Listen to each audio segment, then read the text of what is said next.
Hello, hello, hello, hello, hello, hello. Welcome to Monday night, Professor Jimbles Dice Bag. You know, it's not technically Professor Jimbles Dice Bag because that was the podcast name and I'm not podcasting right now. Instead, I'm streaming and we're playing CRPGs, but we're talking about role-playing games. And oh, I am so glad to be talking about role-playing games given that I have played some really good Pathfinder sessions. While I did have to delay my Pathfinder game Friday night because I was just not feeling very well, I played in a great one on on Saturday this weekend. Sorry, fans of Dead Man's Tea Party stream, but he was busy with me being in a dungeon. Not the first time either. And so, since I've been really enjoying Pathfinder Seconded, and I've been thinking about playing more and more of it, it's nice to have this little outlet where I talk and think about it all the time. It's good. I mean, I'm not sure how I'd wrangle it into a full podcast episode. Maybe, probably do more of an actual play. I don't know. That's why we're allowed to pick up things and enjoy them for as long as we have them and then move on. We shouldn't be beholden to our hobbies, right? Unless, of course, you monetize them, which would be very funny and not at all sad. Also, remember to like, subscribe, and share with all of your friends so that they can also watch me do dumb shit twice a week, given the medium of Pillars of Eternity and Final Fantasy. Remember how I said I'd do a little bit of grinding like Thursday during the day? Well, the two very long meetings on Thursday that I had no input for and just needed to pay attention to, I even pay half of attention.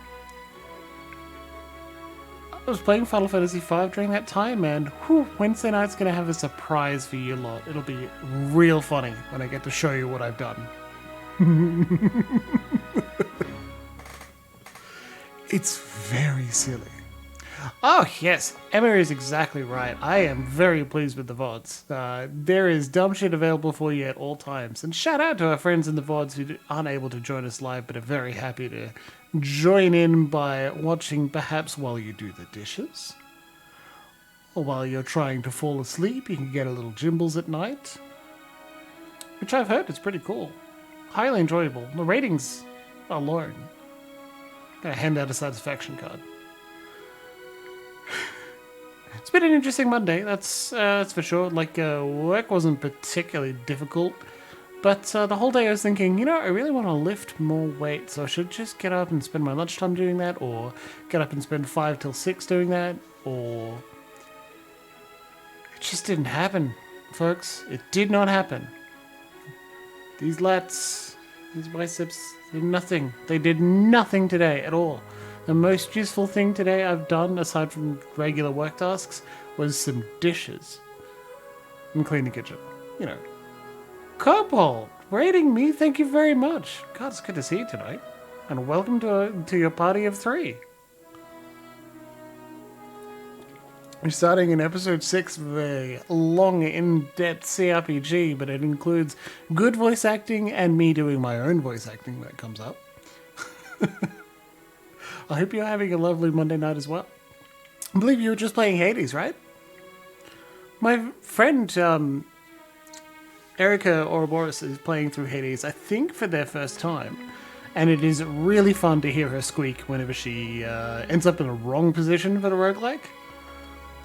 And I am just...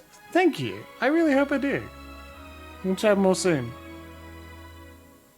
I'm pretty sure we'll have a good night tonight. Every now and then I see a thumbnail of a YouTube video, something similar. It's like, how to stat X character from pop fiction, something, in D&D 5th ed. And I'm always tempted to click them because I want to see what they'll do.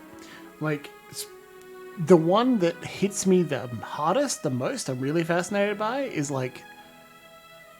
Zagreus. Please tell me how you would stat Zagreus in 5th ed in an appropriate and fascinating way. Because every time these sort of questions come up, I'm like, do you want to stat the character? They're also frustratingly not how you build them. Yeah, Kobold, you're totally right. Because 2 questions. First off, I'm not amazing at theory crafting, but I can do some interesting stuff in some D&D, Pathfinder 2nd. But more interestingly, what are you trying to do? Just rebuild the character, or are you trying to get the themes of the game? Because remember, Zagreus dies all the fucking time. That's the whole point, right? And how do you get that emotion, those feelings? That if you're going to evoke something, it's better to evoke the feelings that come up when you're playing the game, the themes, that sort of thing, rather than just trying to mirror it. And every now and then I'll go on this rant, and then some person who's actually done study in art is like, yes, that is why photorealism is not the only form of art. And I go, oh yeah, of course. Much smarter people have thought about this before. Interpretation is what it's all about. It's where the art comes from. God. Bam. Found out a secret to getting the pillars background music playing at the same time. It is boot up the game and never actually click it, because now if I alt tab, it very helpfully says, you must not want the audio anymore. No. I want to entertain everyone. It's amazing. The alternative is actually to look into royalty-free music, but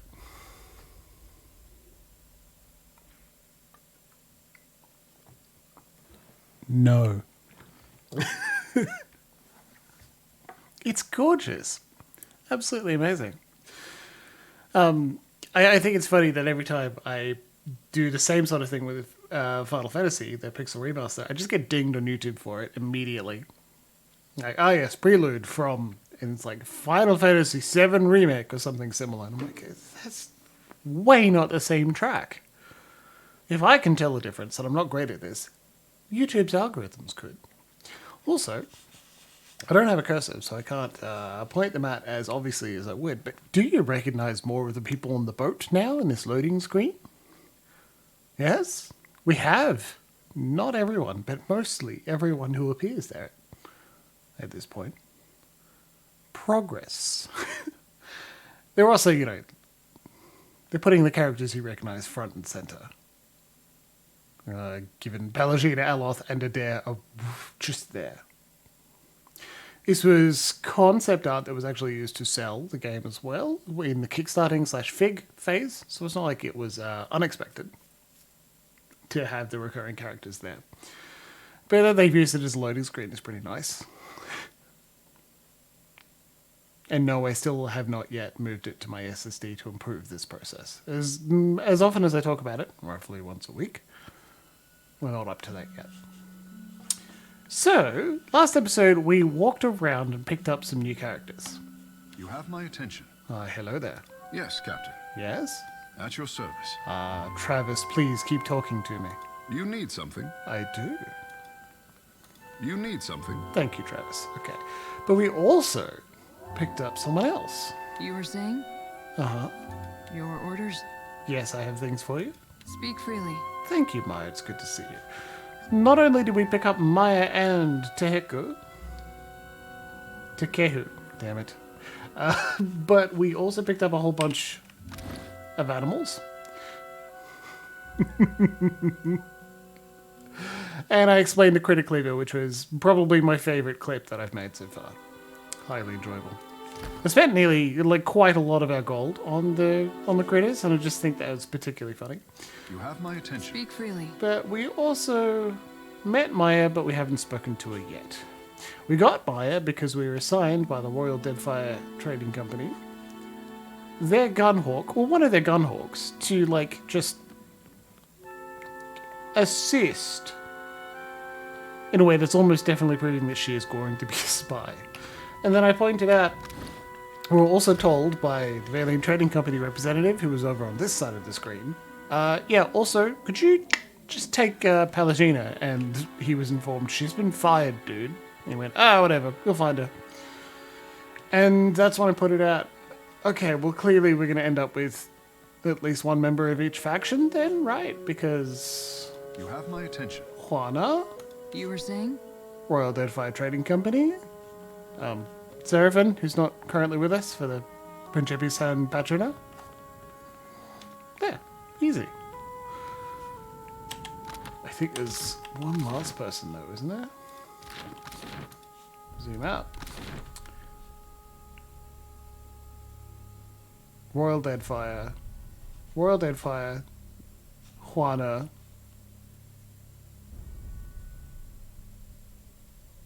And Principessa Bajano. I guess 3, 4. There are 4. I did mention 4.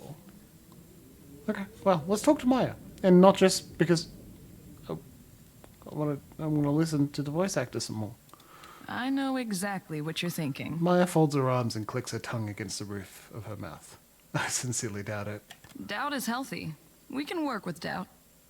You're asking yourself, how did I let the Royal Deadfire Company plant an informant in my crew? Okay, I recognize what's going on. I keep mistaking that the Royal Deadfire Trading Company is not the same as the Valian Trading Company. The Royal Deadfire Company and the Valian Trading Company are separate people. Bellagina works for the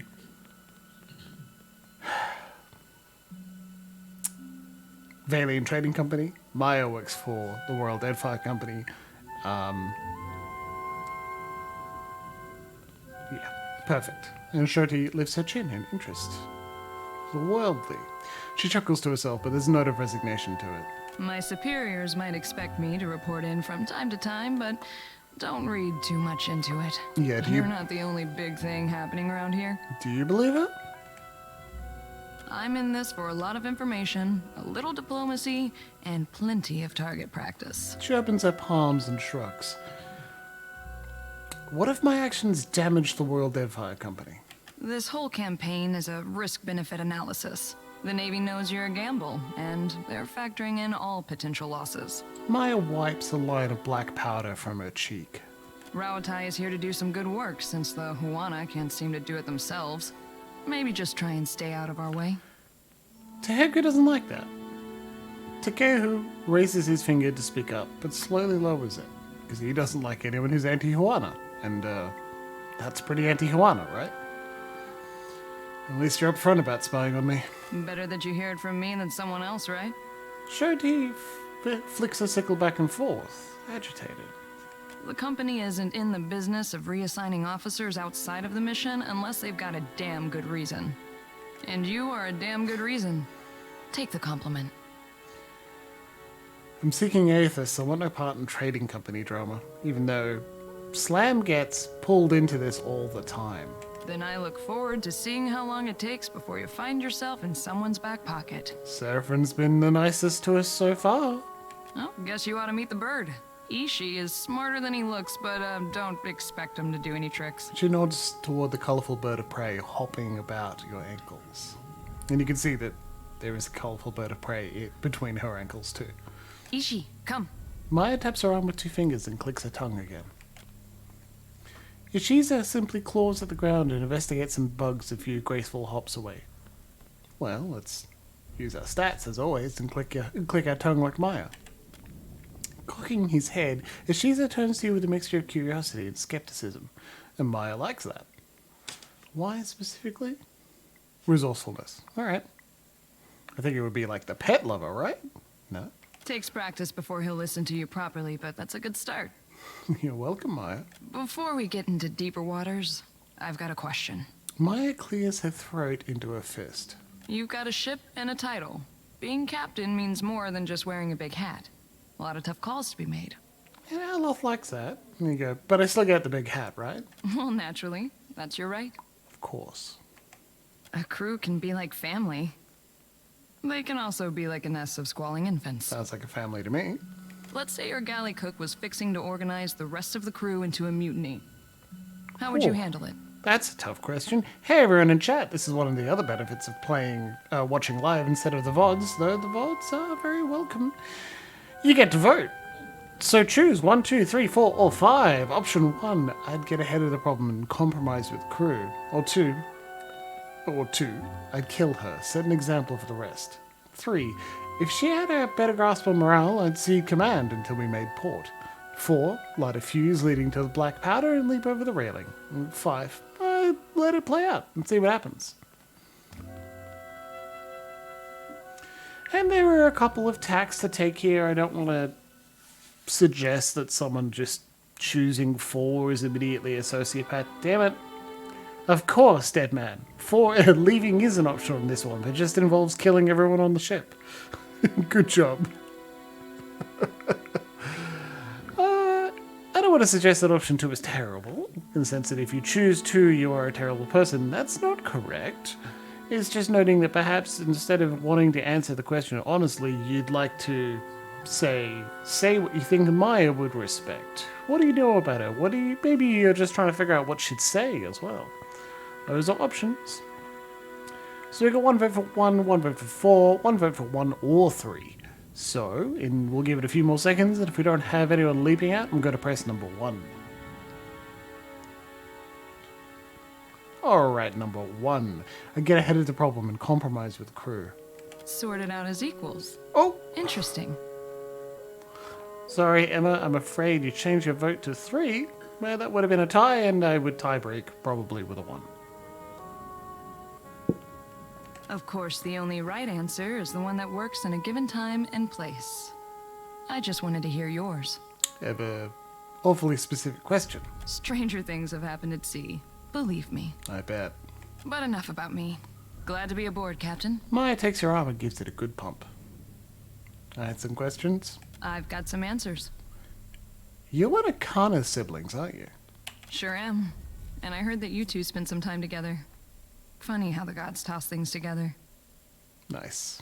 He came back from the Deerwood with his head full of stories about the Ingwithans. Well, that makes sense. Used them to make an argument for our expansion into the north, and by the gods did people ever listen. He lost some of that childish glow, but the weird ideas stayed with him. Stifle is a word I can pronounce correctly, so no. Not this time. It's nothing like lever. You clearly had some sway on his opinions, more than I ever did. Wish you had told Kana to give up on the poetry. He's got no ear for it. Yeah, I enjoyed Kana's songs. If you want to hear a voice like a powder keg belting out Rauatayan anthems while you're running at a dragon, be my guest. Some of us find it distracting. Slam is a chanter. It's his job to belt out things while charging at a dragon. Not that we charge at any dragons with chat's choices. I do with bullets what Kana did with words. Just in case you were wondering, the comparison ends there. Maya tips her head and studies you to make sure the point came across. Tell me about your family.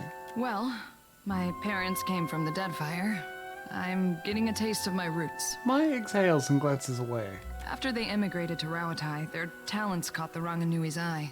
He saw them as this spectacle, this achievement of the old country, I guess.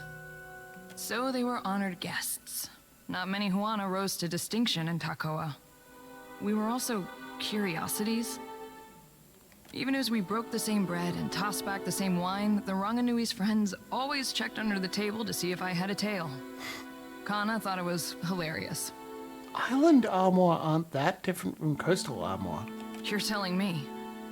Growing up in the Ranganui's shadow wasn't all bad. We had tutors and advisors at our disposal, and lots of folk from stranger parts than these. Luxie, if you'd like, just let me know and I can turn off the font ligatures. It's an option for accessibility. I spent my days learning to shoot, while my more academic siblings learned to express themselves. I leave you to judge who spent their time better. We'll figure it out, Maya. I'm going to take you into combat and see if you're more useful. How did you and Ishiza first get acquainted? I won a shooting competition at the Ranganui's estate. This was a few years before enlisting with the Navy. As a reward, he gave me the freedom of the Royal Eyrie and said I could take my pick of the warbirds. Maya kneels and strokes onto Ishiza's beak. Stinkfeathers here kicked a rather pretty hawk off my arm so he could have me all to himself. Been inseparable ever since.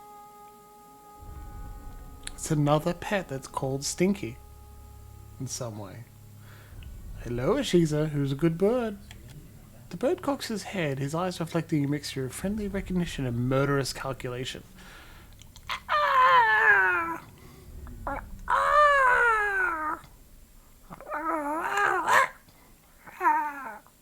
Uh-oh. That's his I'm hungry and you're wasting my time face. Better step back, Captain. Let's be off. Hey there. Oh, sorry, Marvel. Sure. Well, let's go annoy Prince. Hey, Prince. Your coming is a favorable omen already. The Prince nods and crosses his arms, a self-satisfied smile on his lips. I'm just happy to be alive. Such modesty, I say. You happen by a time when our rivals bicker and tear at each other's throats. Bringing Ngati's chosen on your trek up the mountain. He nods to Tekehu with approval. It does not take a priest to see how the gods send us an outsider to dig under the skin of our enemies. That's why I brought him along. That end is cool. Honored to meet you. Save your manners for my sister. Kohopa fashioned me for the arena, not the court. Huh. I will not paddle around the island. My sister wants to know if you are as useful as you are disruptive. She trusts me to judge this. Fair enough. You did not come this far to serve the crown, I say. But sailing is an expensive hobby. Loyal service can keep your galley stocked. So let's look. Relatively high insight check as well at 7. Have any problems with loyalty lately? Neketaka is a city of friends, I say. We exchange so much between districts. His smile tightens into a hard line. Even my sister's advisors dine at the officers' lounge and indulge at the wild mare. Aruihi grimaces and looks away. I take it you prefer friends to remain close. Here in Serpent's Crown, I can guarantee safety. But cavorting with outsiders, Akira, that is open water. He opens his palms and sighs. Now, I love cavorting, so don't badmouth it too much. Tekehu, I must remind you to be vigilant. Even though you will ignore my advice. Aruihi raises his brow and smirks. My prince, wild mares could not keep me from the wild mare, but I will remember your words. Eloth and Shoti did not like that. A helpful warning, Herald of Barith. From one friend to another. I could use some extra coin to outfit the compensation. Akira, to patch a hull or stitch a sail is costly when supplies come from distant islands. You are the prince. Give us some stuff. Make me rich.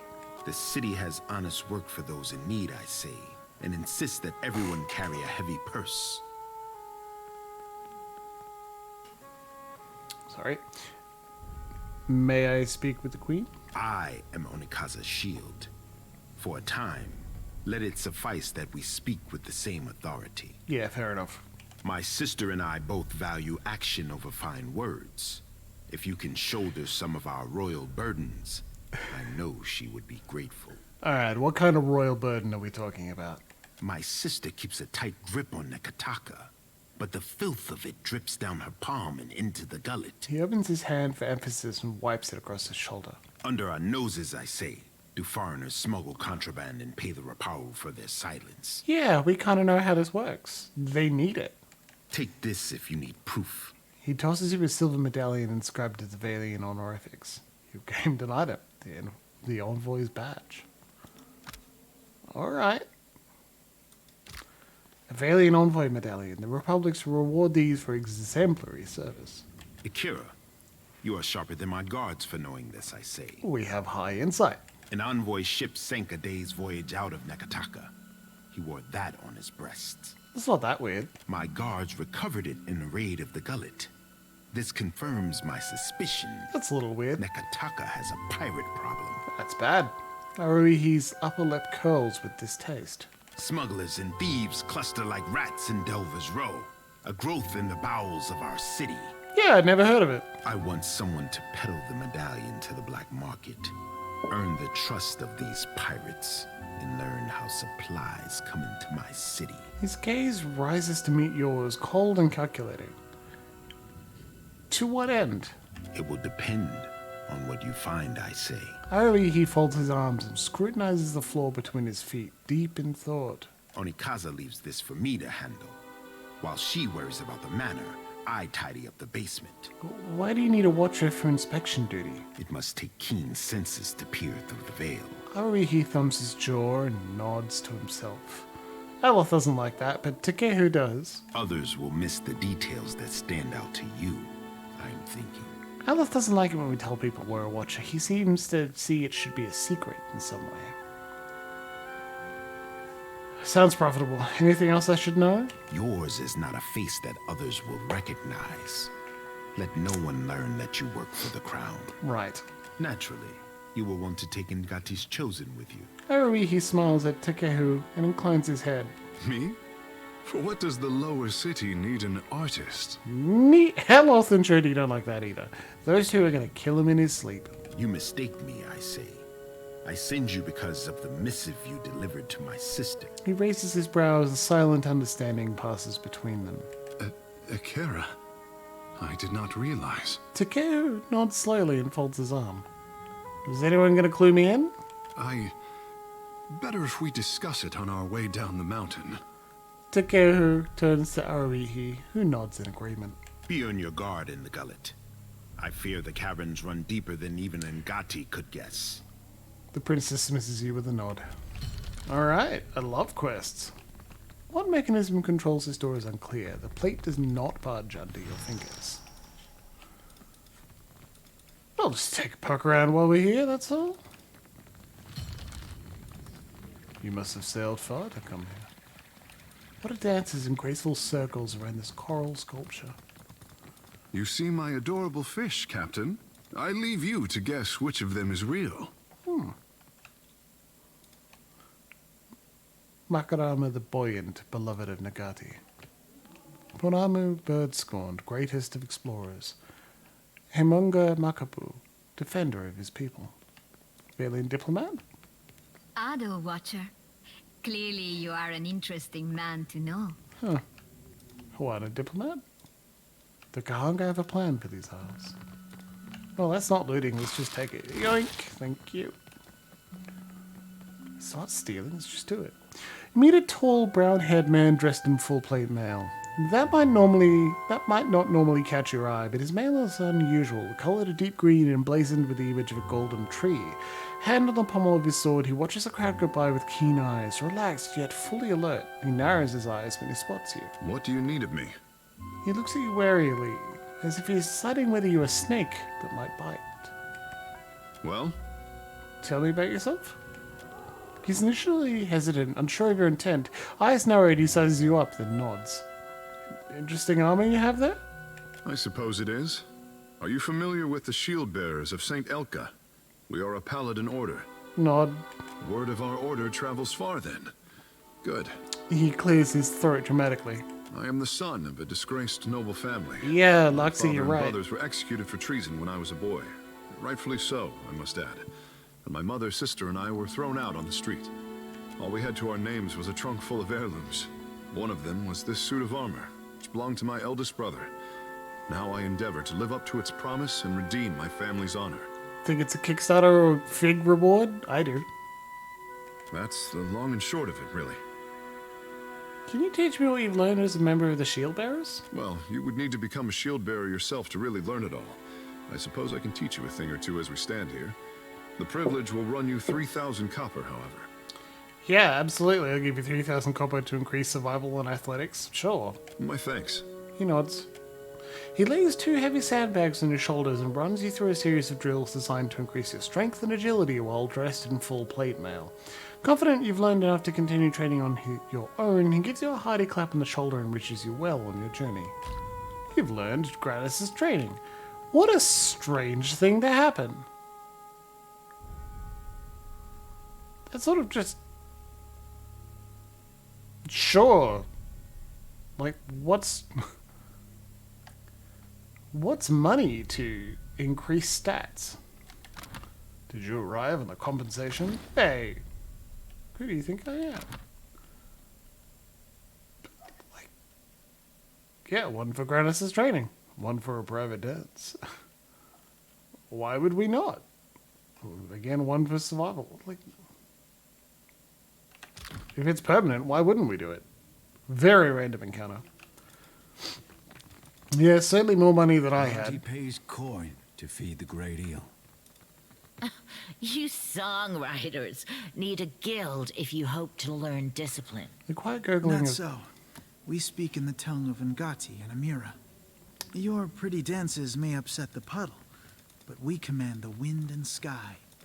Hey, I have missed our little talks. Akira. The quiet gurgling of the fountain is a constant backdrop in this spacious chamber. Thank you, Storm Speaker. Hey, Spearwarden, just let me in here. Alright, cool. I'm gonna shut this door now. And I I'm shall gonna be discreet. steal all your stuff. While Aruihi's collection is impressive, few of the blades are actually sharp. Whatever creature these jaws belong to was clearly massive.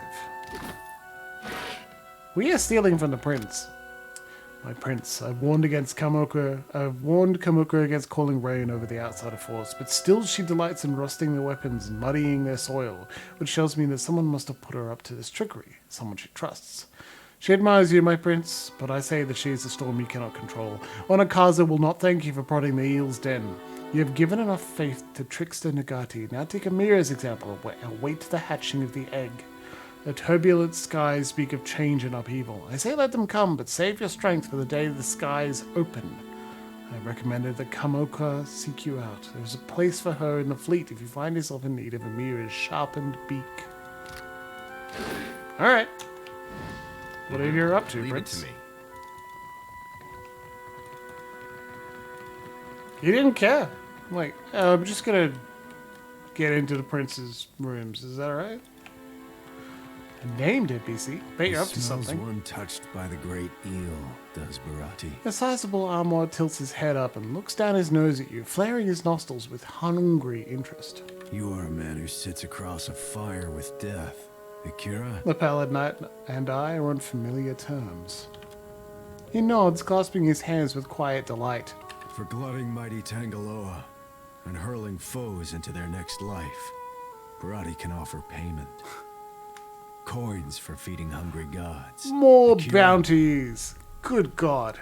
I love bounties. Free experience, free gold, just for essentially going through places we're already going to go and killing people that we would definitely already kill. So yeah, sure, Akata. Rewarding those who appease the great eel. This is Barati's cause. May the beasts of the dreaming lands never know famine. Barati inclines his head and touches his brow, holding the pose with deep reverence. What bounties do you have available? Tangaloa rolls a hungry eye toward Dichila, a Velian captain who scouts for luminous Adra in sacred lands. Barati squeezes his knuckles until they're bone white. I'll take the bounty. Akira, Tangaloa knew it would be so. Dichila sails her voyager Alicio around the waters south of Neketaka. The great eel hungers for her soul. Barati touches his brow and inclines his head. Oh well. Look, we'll talk to him later.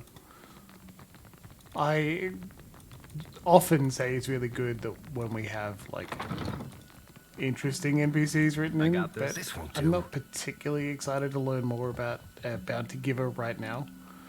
What pages lie strewn between the books hold a strange arrangement of letters, not all in Hawaiian alphabet. I see where you're going with that. Lockpick, steel, excellent. Steel from the basket of fruit, yeah, some hardtack, beautiful. Love keeping that here in the palace. Scepter, robe, antidote. What have we here? Oh my. Just some scrolls. Alright, well this is probably the queen's room. At least one of them. You're a low-hanging fruit.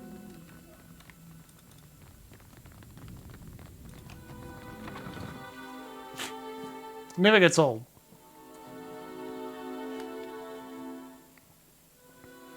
The worst part about having the immediate response of "you're a low-hanging fruit" in your head is that it's perfect and you will say it every time someone mentions low-hanging fruit. And also, some business people like the phrase low-hanging fruit when they mean a I target. think Ashiza has been nesting with the pages of your grimoire. Couldn't you control him? You don't see me plucking his feathers for extra quills. You're free to try, but I'm telling you right now, you'll regret it. Yep. Yeah. It'll be fine, dead man. Just accidentally say it in a meeting and then watch me trip up as I fail to restrain myself from saying "you're a low-hanging fruit" to someone in a professional standpoint. Very funny, though. Very, very funny. It's not my fault was one of the best sayings. You walk in the long shadow of Nagati's chosen. I mean, yes. Why are we up here? Because if we go down the staircase, there's someone to talk to and a stray cat to pick up.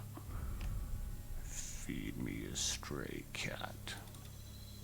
Well, you've After gained. spending so much time with Connor, I'm surprised.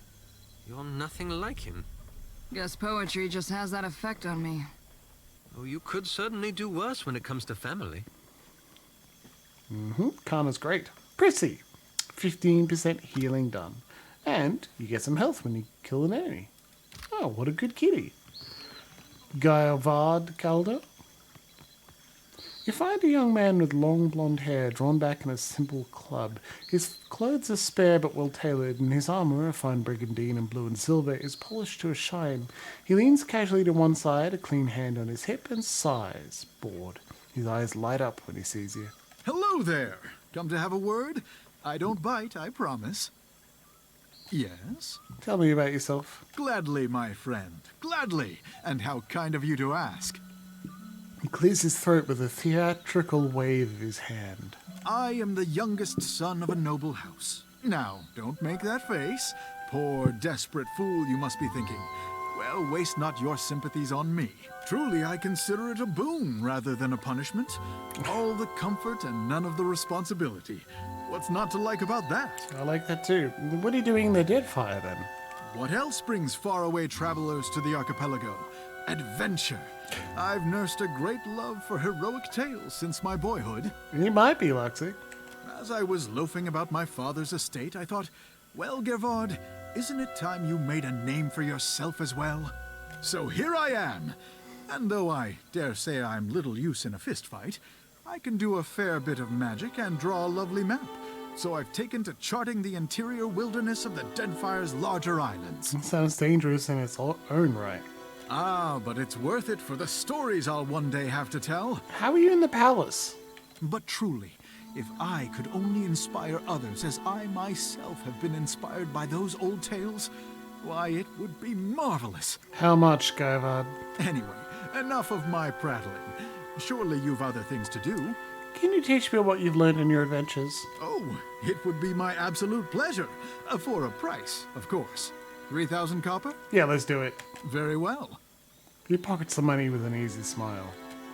He pulls a collection of small maps from his pack and tells you the stories of the islands as he understands them. Who has lived there and for how long, and what beasts haunt their shadowed glades. And then he takes out his grimoire and shares some unusual magical knowledge he's picked up in his travels. At last, he stuffs the maps away, closes his grimoire with a snap, and bids you farewell. You've learned Gervard's training.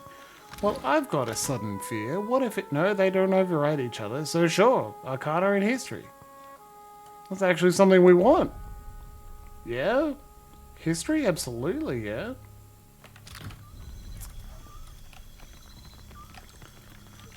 The worst part is, we won't be able to afford the next person who might, improve metaphysics, which is a main skill for poor Slam. Beyond the city gates lie vast stretches of farmland, interrupted here and there by encroaching jungle. Watch and learn. Motes of light dart through the winding streams of water like schools of fish. Elder Tiger, and the Queen!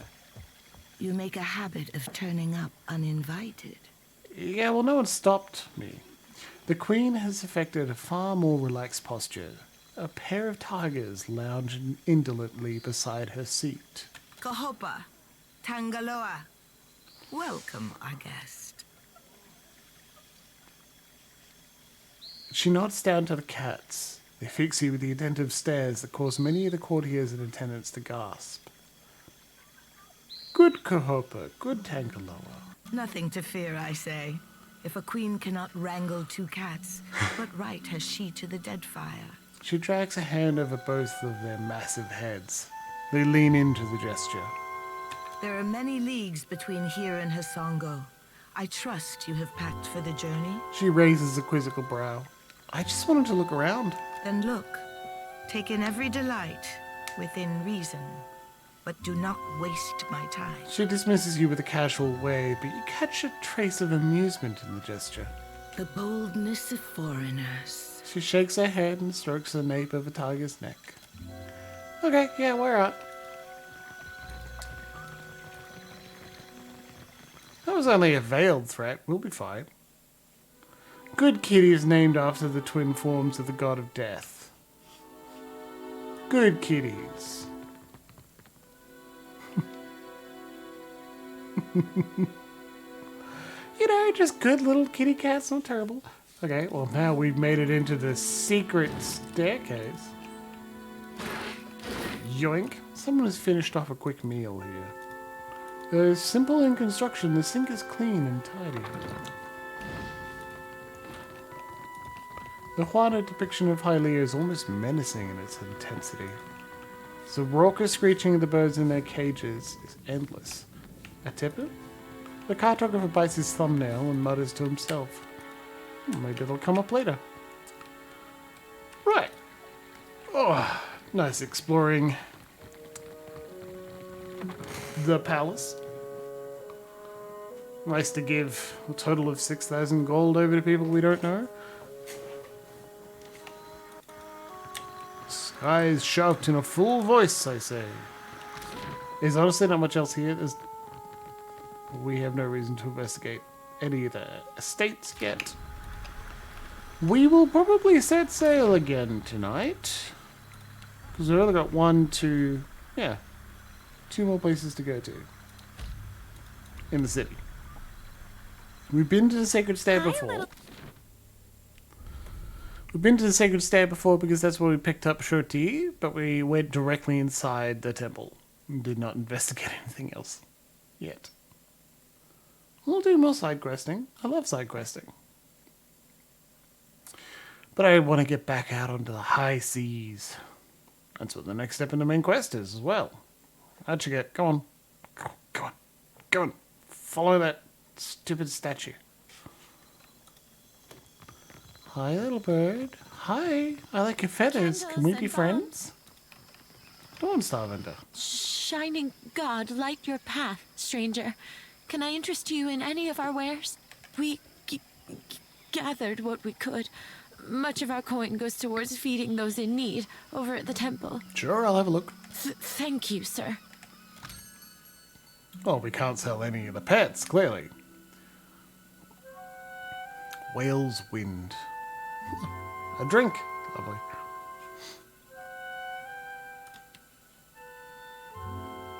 We don't have enough to refill the medical supplies. But we can sell some junk.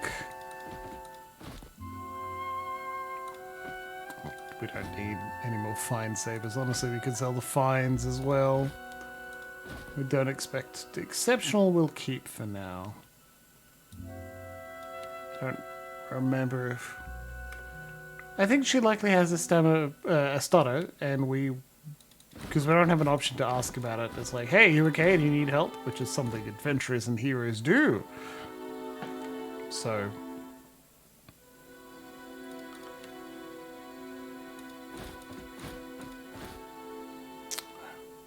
So I'm hoping. I'm not certain.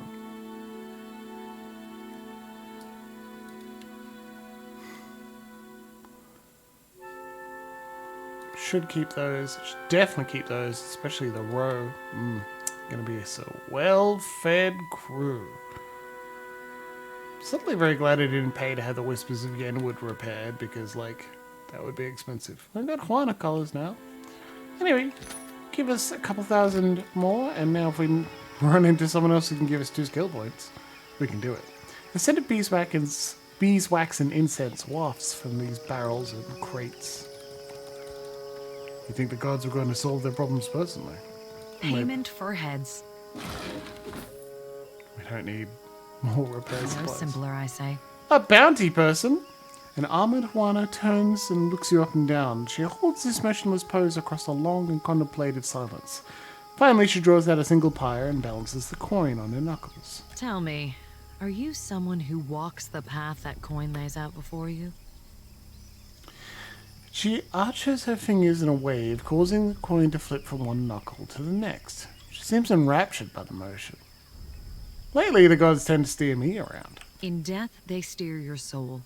but in life, you are bound to coin. Oof. Oh, just take 1d4 capitalism damage. Transmuting actions into payment is the alchemy that orders our world. All things turn on the axis of a coin bond. She touches her brow with her free hand as she says the word. Her coin continues its winding journey uninterrupted. I pay bounties so that death can bring order to life. Would you help me continue the cycle? Let's try the sleight of hand. Let's do it. Try and steal a coin. Maybe. You sleight of hand 7? Jeez. 5 from self. You snatch up the coin before it can vanish into Okaura's fist. Or you thought you did. Closer inspection reveals the hand is empty. Okaura smiles and holds your gaze. The next time payment crosses our hands, let it be in the execution of a bond. A vow. A bounty. Holding the coin in 2 fingers, she lays it flat in your palm and leaves it there. You've gained 1 copper. Success, everybody. I keep moving. This is a natural spot for me. And it's not good, because you're only seeing half of my face. It's very dramatic. Okay, what bounties do you have available? If you would forge a coin bond, I know of people on these islands who must die. If I forge a bond Their fate is already decided. The coin wishes only to collect. If I forge in a hell bond with a coin, how am I going to get that would make me a coin shot, not a surge binder. This incredibly nerdy joke brought to you. Move camera? That kind of helped, sure. There we go. Now you see more of the side of my face. It's less dramatic than when I'm staring directly at you. Oh well. Dugra the Ascetic is wanted for crimes against his monastic order. His people have made a coin bond for his death. She holds a pyre and lovingly inspects its edge, running her index finger along the curve. The Orlan wanders the wilderness on the island of Crookspur, northwest of Neketaka. Crookspur, where the slavers are. She closes her fist around the pyre. I'll return with his head. Farewell. That's right. Supplies! Get your supplies here! Consider, friend, the blessings of the priests are priceless, but so too is good sense. I have supplies here, so that daring travelers may live to honor the gods. Let me see what you have. Certainly. I'm putting a lot of work into the voice actors for these random vendors. The Magnificent Escape Cape. Escape artist grants the Magnificent Escape. Breaking engagement. Oh, that's pretty cool. Neat. Ah yes, the temple vendor who sells grenades. Work faster, he says. Cutting corners never helped anyone. Crafting materials will just Hello, Watcher. Fancy a look at this stock? Straight from the laboratory. Yes, please. Have a look. The amazing and truly incredible instant potion belt. Alchemy and summons a random potion into an empty quick slot at the beginning of combat. By God, if you love potions, that belt is for you. We can't afford it. Ring of Overseeing. It's just good. 10% area of effect. Just good stuff. Animancy Cat. Oh my God, I'm so sorry. We can't afford the Animancy Cat. Wow. Look at that little guy. +2 metaphysics, which is pretty good. 1 arcana, also pretty good. And all creatures you summon gain bonus might and pen. Alright, hold on. We can work this out. We won't sell any of the other pets. We don't need that. Probably don't need that.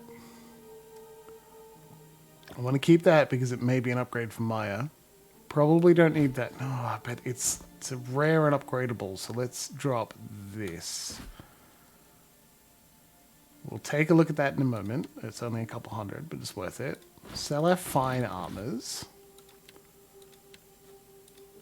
Can we afford the... Can't afford the Animancy Cat yet. Okay. What if instead of... By value, sell some scrolls. That's very useful to have a little bit of. Probably don't need 5. Maybe let's sell a few of them, huh? I'll get this cat for you, okay? We'll figure it out. Don't need the concussive blast trap. Sell some scrolls. As useful as they are, once in a while we'll be like, oh boy, wish we had our Scrolls of Winter Wind.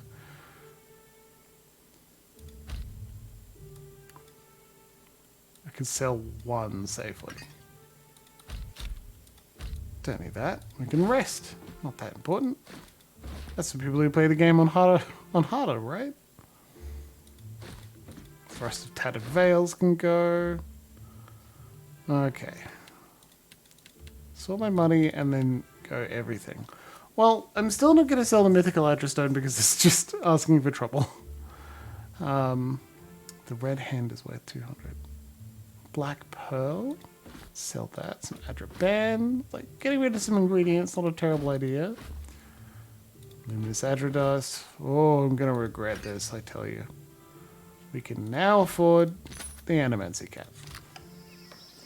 Cat. You're very welcome. Very silly. Oh my god, her Arquebus. I'm so glad we didn't sell it. She doesn't have a special Arquebus at all. Now she's got the red hand, which is exceptional. We also... Let's not have you dual wield. We're going to equip you with everything good, just because it's funny. The other thing I wanted to do was have Aloth look at these. How may I help? You're selected. Not Slam, Aloth. Anything he can learn? No? Okay. Aloth? Nope. Okay. He should. There should be stuff. Profits go. Have a look. Like, it's actually a little weird. Because I believe... Anyway, there you go. I got you the Animancy Cat. Just, like, 2 skills? Amazing. I love skill bonuses. The other ones help you in combat. I'm like, yeah, whatever. In fact, you know what we're going to do?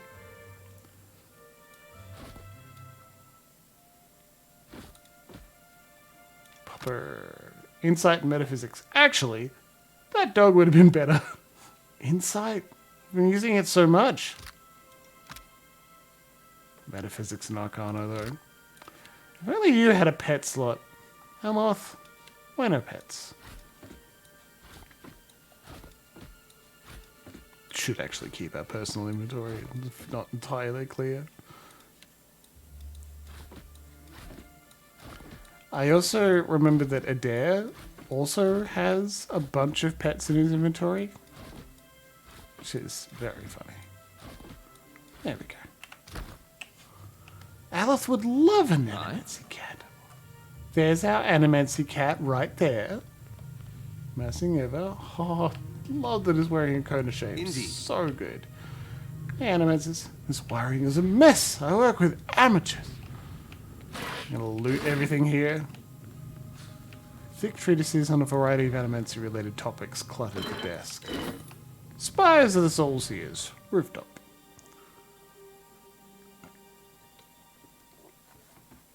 This is a great little quest. It starts here. I actually don't know if we can do it yet. It's still good. Look, we have guests. Oh! Merla. Burned. Fuck. Yidwin's. That won't do it all. Yidwin's here. Fuck yeah. Alright. A note is scrolled into the margin between diagrams. Increase current. Lightning? Yidwin. A steady white-haired elf frowns down at a table covered in coiled copper wires and glimmering shards of Adra. Her gloved hands smooth her well-tailored Valian coat as she mumbles under her breath. Apparently absorbed in her work, the Animancer doesn't acknowledge her presence. Excuse me. The woman spins on you, blinking rapidly behind a pair of brass-rimmed spectacles. Her bright carmine eyes and paper-white skin mark her as one of the Glenfellan. Elves that live in the white that wends. Hello. My apologies. I didn't see you there. Her Aediran bears a clear, crisp, but difficult-to-place accent. The pale elf examines you warily, unease clear in the set of her shoulders. I didn't mean to interrupt. Didn't you? A single arched eyebrow rises. I, like the other scholars here, am engaged in the study of the soul sciences. Was there something you needed, or may I return to my studies? You'll notice she has the same pose as Flame Shadows. Ah, Emma, you've got it already. Yes. Yes, indeed. Her thin lips settle into a crooked smile. As she speaks, a drop of blood rolls out of the elf's nose and drips onto her lips. She pulls a handkerchief from her coat pocket and wipes away the blood without a word. You're bleeding. Indeed. I apologize if you find the sight of blood unsettling. Though, from your appearance, I would expect you to be well acquainted with it. Is it the dual pistols? In any case, why are you here? Your accent isn't Valian? Why are you dressed like one? Just a bit of culture I've picked up along the way. Her clothing is spotless and well-tailored in the old Valian style, replete with lace, silk, velvet, and brocade. I admire their tailoring tradition immensely. It's much grander than clothing one finds in the white that wends. As she straightens the cup of her jerkin, a small look of satisfaction flits across her face. It's marvelous. Who's your tailor? Or two, it's marvelous. It's hideous. Who's your tailor? So, chat, very quickly, options 1 or 2. Option 1, it's marvelous. Who's your tailor? Or 2, it's hideous. Who's your tailor? Oh, you two. So kind. That's the spirit, Golem King. I'm glad you're here to meet Edwin as well, because they're an interesting character. One of the minor disappointments of Pillars, actually, Edwin. At least for the developers. And you're like, why? And I'll say, you have to wait to find out. However, we have several votes. No one's shouting out any time now, so I'm going to hit number 1. I am, of course. She puts her hands on her hips and straightens her back. You're an animancer and a seamstress? A curious mind is an agile mind. Besides, the two practices are more alike than one might think. We'll use our stat of metaphysics. I suppose they do both require careful hands and obsessive attention to detail. Care and patience, yes. It is gratifying to be understood. She brushes a speck of dust from the front of her coat and gives you a lopsided smile. It's weird that we've got number 2, which is just like attack, straight off the bat. How'd you come to be in Neketaka? It is a mundane story. I sought out the ship with the longest oversea route departing from the Republics and booked the passage. Insight. Though her words are flat and her voice affectless, Yidwin is not calm. She shifts her weight from foot to foot and looks anywhere but at your face. She has a restless, nervous air of a horse about to bolt. I had intended to perform a handful of experiments regarding the nature of souls that could only be done safely at sea. Metaphysics. I know of no animancy that must be done strictly at sea. A fellow researcher? Then perhaps you will understand. She steeples her fingers and gives you a sly smile. I'm not going to like where this is going, am I? I've long been fascinated by the nature of entropy. Nothing is unaffected by the passage of time, excepting souls. Supposedly. She smirks. Is it not possible that repeated reincarnation damages a soul?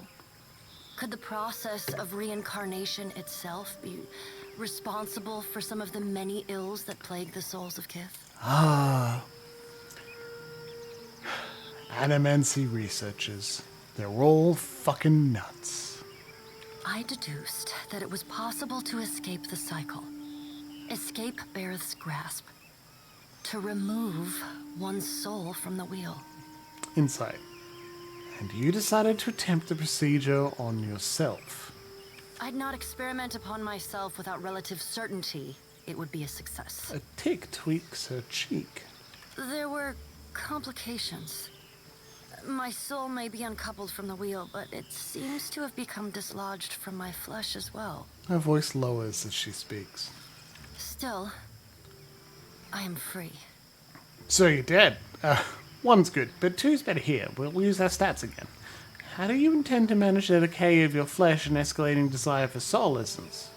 And the answer had better not involve consuming us. Yes, thank you, Aloth. I assure you, sir, that I will be admitting no part of you into my mouth. Ever. I am perhaps slightly disappointed. Her attention returns to you. But we will take that rejection as a sincere statement. I am concerned by neither. I will sate my appetite with the souls of animals, just as I sated my appetite with their flesh while in my previous life. In the absence of live animals, luminous Adra has proven sufficient to sustain me. A slight grimace crosses her features like a shadow. If I catch you nibbling on my lantern, I'll kill you dead. For real dead. Surety. I worry you've confused me for a moth. Fucking incredible. Love it. And if that doesn't work? I will address that problem when it is before me, should it arise at all. I do not care to borrow trouble. What possessed you to do this to yourself? My body and soul are my own. Why should I not do with them as I wish? Alright, that's pretty convincing. She squares her shoulders and fixes you with a glare. Who are you to say? Yedwin's carmine eyes cling to you, mouth set in a small frown. I'm something of an expert on the subject of souls. How so? She crosses her arms and regards you with new interest. I'm a watcher. I see into the souls of others, and if necessary, pass judgment on what I find there. Truly. Her brows rise high on her forehead. She leans towards you, her eyes fixed on you, suddenly intent. Tell me, what do you see when you peer into the souls of Kith? Do you see their misdeeds? Their evil thoughts? Their unkindnesses, perversions, cruelties? She blinks, frowns, and breaks eye contact. I mean, like, Luxie, it's a good point. Perhaps you don't need to add the judgment part, but also, a big part of what you do at the very end of Pillars 1 is pass judgment on a soul. It's not the body or the mind specifically that's the big problem with Theos. It's that his soul is reborn with a quirk that his soul remembers more than his mind does. So we did pass judgment. I don't think that's like a perfect answer. It would be better to say, to not like, and I passed judgment and I'm allowed to, fuck you. But still. I apologize. I have always felt a kinship with your kind. Oh my. Having witnessed the very worst in Kith has left me keenly attuned to recognizing ill intent. She quickly shakes her head. Perhaps you would be amenable to me traveling with you on something of a permanent basis? Why do you want to travel with me? I have a vested interest in luminous Adra, but acquiring it here can be expensive. Gidwin. Here. What I can do is expand this out. And now you'll notice that this background is less transparent. YDWIN. You have a ship of your own and are clearly well traveled. I suspect I would encounter more luminous Adra with you than I would on the streets of Neketaka. Welcome aboard! Truly? She blinks, her mouth hanging half open. How could we possibly live to regret this? No, I'm actually curious. Thaklaut, traveler. I am grateful. An awed humor expression of gratitude. She clasps your hand in hers, pumps it quickly, and releases. After a quick pack down of her various pockets sewn into her coat, Yidwin nods sharply and rests a hand on the hilt of her rapier. I have all that I need. We may depart at your leisure. Her lips curl into a coy little smile and she says no more. Yidwin is a sidekick and not a full companion character, and that is why I mentioned she is perhaps a small disappointment to the creators, because when the designers and developers of the game, and especially the writers, were like, oh, I have an idea, and they wrote up Yidwin, they were actually really quite disappointed that they did not have the bandwidth, the cost, the project management to create them as a full companion, because it was the first stretch goal that was not met on the FIG crowdfunding campaign. Fans only had X amount of money to become trainers, I guess. And that's fair.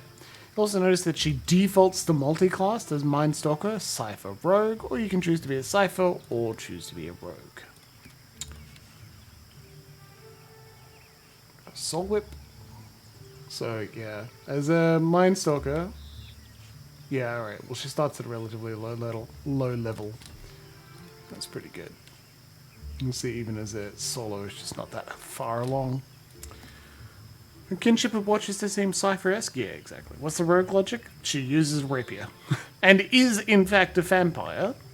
So, like, when you get aristocratic, seamstress, animancer, I think the aristocratic and the vampire part is leaning towards the rogue, you know? Cypher Wizard. There's another sidekick who's already a wizard. Fascina at the Dark Cupboard. But you need to do her quest first. You can't just wander up and be like, "Hi, I'm interesting. Travel with me." Just worked before. I am tempted to lean towards Mindstalker with Cypher Rogue, but I am taking votes from everyone. Please yell out Mindstalker, Cypher, or Rogue. A vote for the combo? Very nice. Ah, Deadman votes for multi-class as well. And is that perhaps only because you sincerely want to make as many of them multi-class as possible?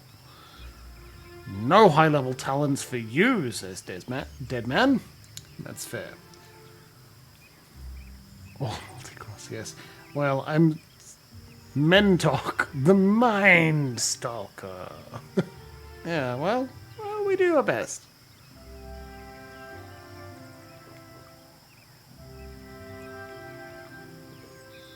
For our common voters tonight, we've only got Emma left, so I'll wait just a few seconds, but it looks like Mind Stalker is winning. Also, such a good name. Also comes after the Glen... I think that's specifically from the Glenfartham term. They have Glenfartham Mindstalkers, which are Cypher Rogues. They form part of the military, even though they're not formal military most of the time. That's fair, Emma. Mindstalker it is. Our current party from the top is Slam Shadows, who is a Cypher Chanter. Eloth, who is a Wizard. Shoti, who is a Monk Priest. Tikahu, and I think he's a Druid Chanter. Chanter? Pretty sure he's a Druid Chanter. He's a Druid something. Maya, who's a Pure Ranger. Adair, Swashbuckler, so Fighter Rogue. Seraphim, Witch, Barbarian Cypher. Constantin, Challa, who is a Barbarian Chanter. And Yidwin, Mindstalker, which is a Rogue and Cypher. Right. Well, we should... Shoti, we'll have you back in just a moment. The light will guide me. Promise. Yidwin, hang out for a bit. Captain. Yidwin looks up from the book, her carmine eyes tightening on you. Or should I call you the Watcher of Cadnua? I confess that title. Something of a mouthful. Take it you've heard something of me. This and that. Your involvement in Duke Avar's hearings on Animancy and the aftermath brought you to the attention of animancers across the Reach. Most people just call me Watcher. Do they? I don't think I'd care for people always calling me Animancer. She shakes her head. No matter. I would hardly want to be like most people, now would I? No. Captain it is, then. Her chin raises slightly as she peers through her spectacles. When you took me aboard, you neglected to mention that you were in pursuit of a rampaging deity. Oops. She chuckles, hiding her mouth behind an open hand. The Blue Colossus may be one of the defining events of the age. Mm-hmm. I count myself fortunate to bear witness to your investigation. Speaking of, let us return to it, yeah? She bows slightly at the waist in farewell. Yeah, so she doesn't have as deep a dialogue. It's also slightly sad because she was going to be a romance choice and is not currently available. Now, she made herself a lovely Velian frock coat that we can just go, lol, where do your wooden clothes? We're terrible, and that doesn't seem right. Also, we have no... well, you're an Animancer, you need to have an Animancer's hat. I'm taking this off immediately. She also does not have an interesting weapon, just a random rapier, so there's nothing cool to give her right now. A sure thing.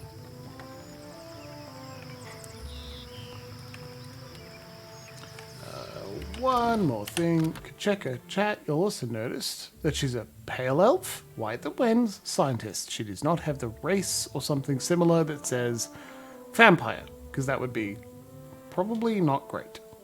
But decent mechanics, decent metaphysics, of course, because vampire and animancer. Yes, happy to oblige. Flawn Ulet. Was he a request? Oh, I forgot that here's just where she hangs out. From her unkempt hair to her agitated pacing, Flournolette gives off an air of restrained chaos. She waves you over with a few quick motions. You don't mind if I talk and work, do you? What can I do for you? She turns away to scroll a quick note. You work here? Not the coziest place for it, is it? But the open air, the lightning specifically, is a boon. Lets our mages have a rest now and then. Okay. Good test of the equipment too. We're working on making it less delicate. Our junior researchers are still a little soft. She laughs. What are you working on here? Glad you asked, amico. Very glad. We're very excited about the work here, and we are always looking for volunteers. We've catalogued a number of interesting properties unique to Luminous Adra, but there are some very specific qualities we are investigating. Qualities that a Watcher happens to be uniquely suited to exploring. You're just what we're missing. There aren't needles involved, are there? No, nothing invasive. You'd just be putting your Watcher's gift to use. Luminous Adra has special effects upon Kith. Even to the humblest, it offers some small improvements. Rejuvenation, vitality, the kind of thing you sell to people back home, ne? But what about those who have already harnessed their own essence? Oh my. Consider the talented Cutpurse, for instance, who can cross a room by slipping briefly into another place.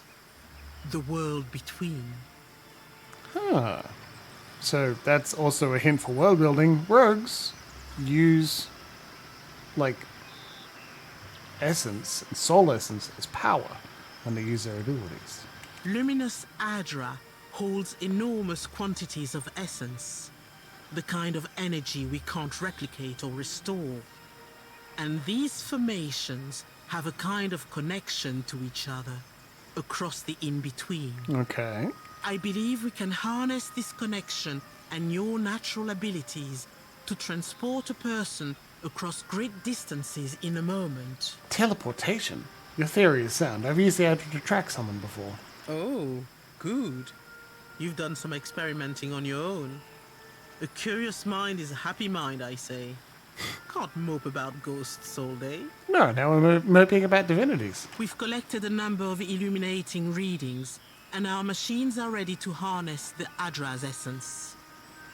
But for the moment, we are effectively blind when it comes to targeting the next pillar. Okay. Now, if someone were capable of sensing that essence in the in-between, even of manipulating it, someone like a Watcher, for instance. You want me to use my connection to the Adra? I could target a specific pillar. Precisely right. We've had luck with shorter jumps, but those were as much spellcraft as science. Aloth could help. The idea is for you to focus on the next connection point. The machine will use that new link between the Adra veins to create a tether, as well as provide the energy for you to jump effectively. What's really exciting is, so long as you are holding that connection open, your companions can jump alongside you. Okay, that sounds pretty cool. Sorry, which was the exciting part? I may have missed something. Lol. The next pill is due east of here, in the middle of a farm. It's not as tall as this one, but you shouldn't have any trouble finding it. Oh, and don't worry. We paid the farmers. What if something goes wrong? There was that fellow that jumped a little too far over the edge. Stop scaring our assistant. Alright, I have to take care of something first. We'll get everything ready for you. The thing I have to take care of is press F5. Quick save complete. It's also 16 minutes till we take our 10-minute break. Come to watch us work? It's not as exciting when we're running through calculations. So about this experiment. Settled your nerves? We can get underway whenever you're ready. Alright, let's do this. Gelarde. Very well. You stand there. Ansel, the machine. Vela, you stay here. Don't need to name a farm Vela's fall, honestly. All right, Watcher. Remember, focus on the beam of light. I love beams of light. It ought to be like stepping through a door. This'll be fine. And remember, don't... This'll be fine.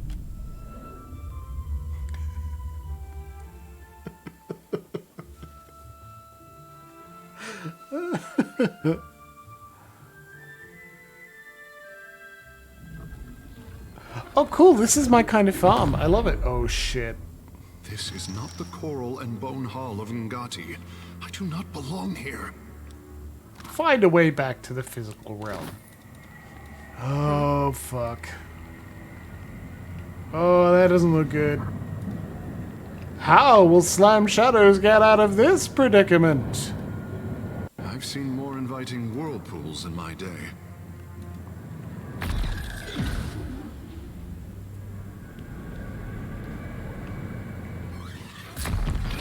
Ponder the orb. Scourging Blade. Also, you'll notice that it's a level or so above.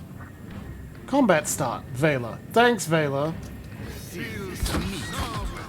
Take him down. That was close. Well, that wasn't so tough. We'll be fine.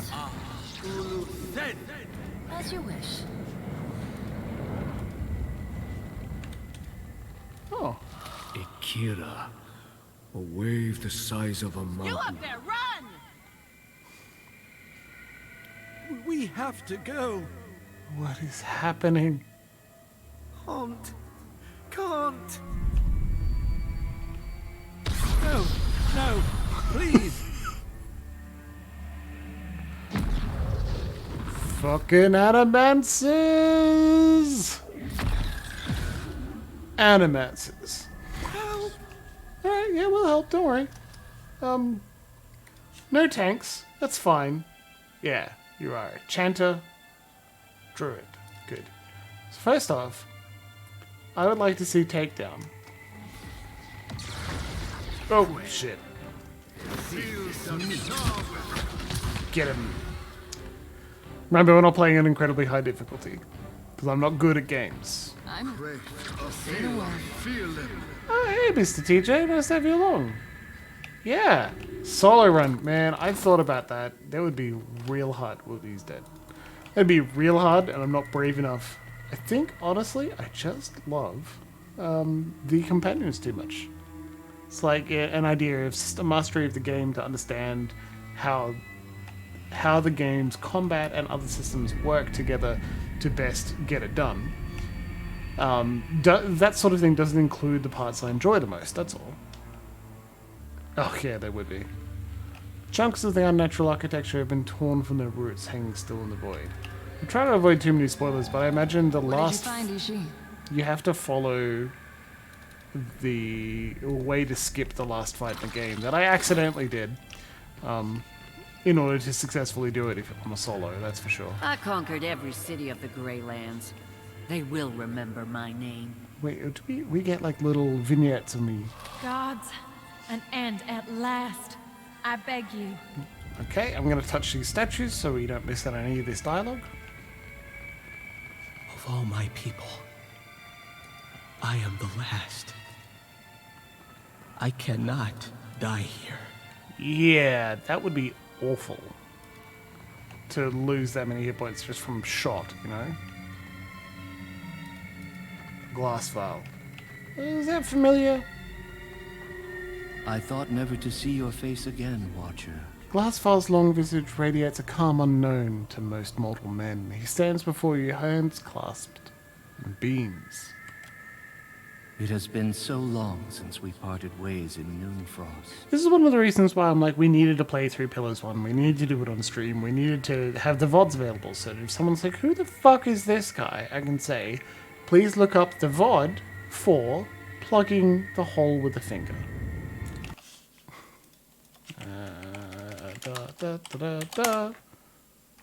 That's where you can find it. So long since you granted me this divine gift. Okay. Loxy, who the fuck is this guy? Well, alright, I'll tell you about that. Remember when some Remagan followers created a hole to the rift in Temple in the second city? And we're like, no, we're going to kill you because you're going to freeze the whole city if you do that. Twin Elves will not survive this. Fuck you. This is the guy. We pushed him through. It's alright. Oh well.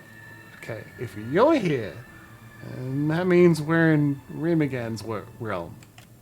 You have joined me in his clutches, Watcher. Is it not a cozy place? His bloodless lips curl into a knowing smile, like he references a joke known only to the two of you. I await my final end with most holy eagerness.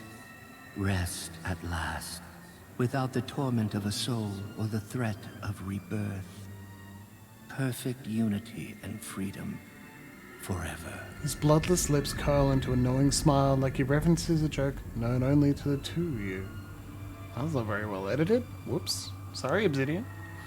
Nothing is ever truly gone. Your constituent parts will still feed Eeyore, no matter the state of your soul. Not if my body resides forever here in Remergan's realm. He shakes his head and smiles only wider, showing bone-white teeth. I feel the Force's entropy working in me, Watcher. My time is near at hand. There's wonder in his words, wonder and a trace of fear. Then the wind picks up, rising to a screeching gale. Glass vial trembles, but his smile never falters. Daklat, Watcher. I am finally free. Watch and learn. And he's gone. She te kasi bizu. Ye ked tigewu tikiki. Flickering motes of energy stream toward the vortex in an unending march. The beast. Well, that can only be a good thing. The Soul Collector. Consider it done. Tread cautiously. Quit. Well, he's found us. Let's try and deal with this thing. Right. If you're in specific photosenses, you might have a map and pair with the gun in other hand. You sometimes cleave with the gun onto a ranged enemy. Wow, I didn't know that's a thing. It's gotta be the coolest fucking thing, too, right? Blindness and freeze damage, I think. Captain. Yep. I want to get the knockdown.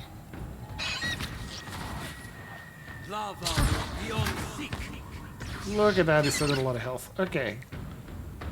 Poor Edwin took a couple of strikes and is suffering for it, but that blind should hopefully knock him down at least. Aloth. Caster. Nope. Concussive missiles, probably a good idea. No, there's no one nearby. I want to get tentacles around it. Show him how it's done. Seconds. Maya pulls out a lot of damage. Yeah, there's... Yeah, now it's looking at the tentacles, so that's a plus. I'm no longer blinded, which is a shame. Let's see if we can get that out again. Slam, you've used a lot of this one. Mental Link's not going to help us at this point. Attacks additional targets. It could paralyze. Let's give that a try. Did I do that? Get the paralyze out again. That's how it's gonna go. No, one more. Now, he's casting some sort of heal. I don't know what. I don't want it to go out. Luckily, Maya's got... We're out of her power pool, so we can use this power level, the Empower, to get some users back and get an interrupt out. And it worked. Not only that, it's paralyzed. That's pretty useful. So maybe it was Slam, maybe it was Maya, but whatever happened, it was very useful. Yidwin is down, baby. I'll teach you a lesson. Exposed vulnerabilities might be useful as well. Yep. Ashiza is knocked down as well. Your orders? Which, of course, makes the Hunter worse in every way. It's just how it goes. A heal wouldn't help because it's knocked down essentially in a single shot. Well, it's doing nothing and I'm happy with that. Our poor Aloth is completely out of spells, so we'll recover using a power level. Just so we can perhaps pull out our tentacles again. Hey there, you right there? We've got enough phrases for good friend Slam to do that. This will not do. Tentacles out, and we should take down this very tough enemy. Alright, Aloth, I'm not really sure why you're casting a spell that makes you run into melee, but if it works, it works. It works, look at that. There's a reason Reg is a frontliner. We picked up Yidwin just a little while ago, and we were playing on a relatively easy, and I wanted to talk to Yidwin. Didn't want to go back to the shipper and Innkeeper to swap before we leapt in. If we died, I'd load the quick save. Again, technical understanding and making appropriate decisions is not really what I do here. I try and practice voice acting and show everyone how cool the world is. That's it, really. I mean, my main strategy for the Final Fantasy Pixel Remaster I play on Wednesday nights, like 1 through 5 so far, has just been, how do I get it so I can auto-attack my way through the whole game? And that's been enjoyable. A wall formed from tessellating blocks of bismuth rises before you, and from out of that wall juts a face at least 3 armor high. Its mouth hangs open in a silent shout, eyes wide. A damp, frigid wind screams between the rocks. It carries whispers in its wake and chills you to your core. What have we here? The voice of Rimagand rumbles from the stone.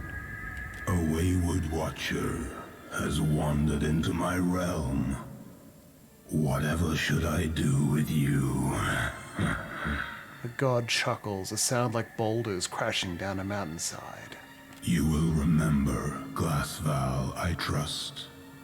He remains here, lingering in the in-between, refusing rebirth and dissolution both. Looks like it disappeared a few moments ago, Rimagand. A most irritating spirit. I will not thank you for sending him to me. Suck it, enjoy your most faithful follower. But I will not concern myself with that for now. Yeah, see, you're exactly right, TJ. Like, that would be perfect. But then I'd miss out on all the companions. Given how often I'm like, look how pretty my beautiful Aloth is running directly into melee combat.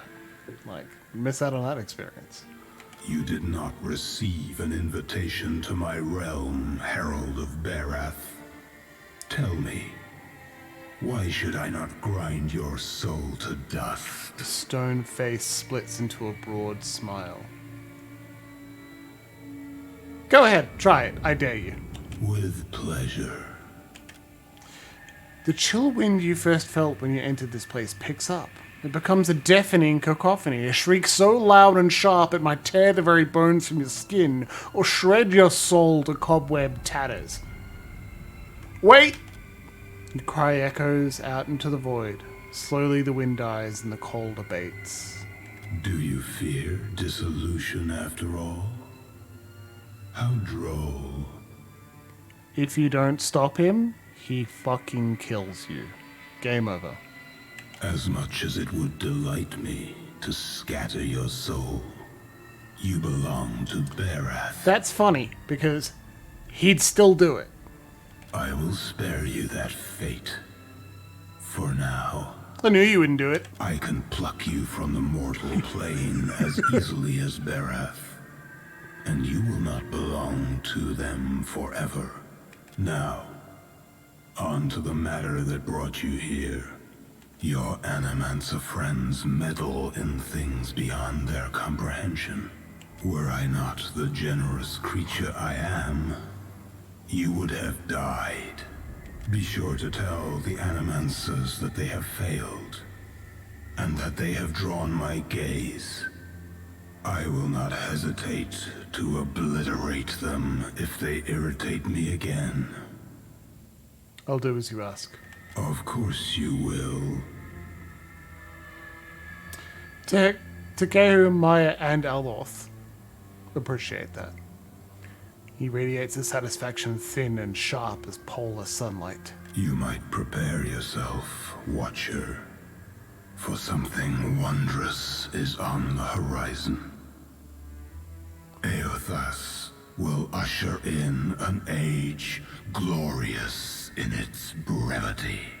Why is Rimagand aligning with Aethys on this. What does that mean? You will soon learn. In the meantime, enjoy the world as you know it while you can. And do send my regards to your Animancer friends. Rumagan's voice fades to nothing. Only the wind remains. But there was so much. So many more questions. And time for a break. What a good quest, right? Of winter. Isn't it lovely to have something so dramatic like that? Just out of nowhere, we're going to go teleport to a farm, but no, we end up talking to a divinity! And as you well know, especially I know you watched through Pillars 1, I love interacting with the divinities. I love how petty and shitty and awful they are. It's fantastic. Anyway, we'll be back in 10 minutes, so I'll see you at roughly 8:41. I'll be back with probably a nice cocktail that I'm happy to show off, and then we'll keep going, huh? And mute the microphone.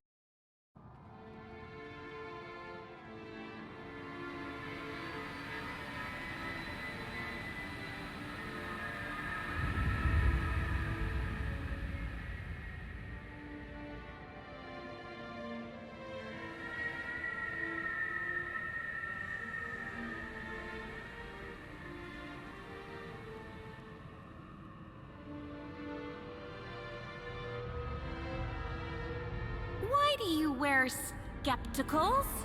Spectacles, Vela.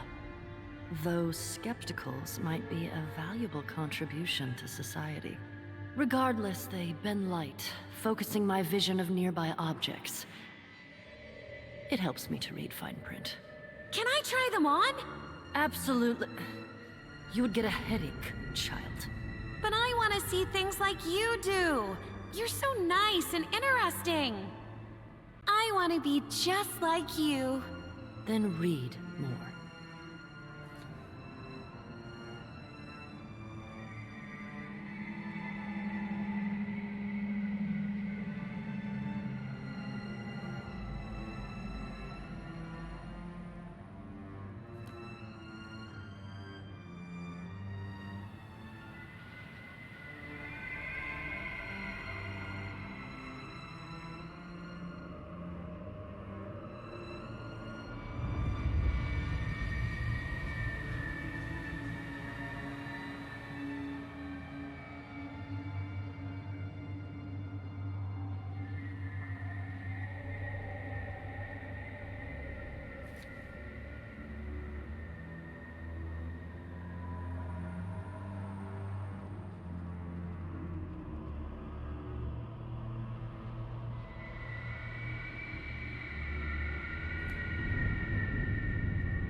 I'm safe with you, Captain.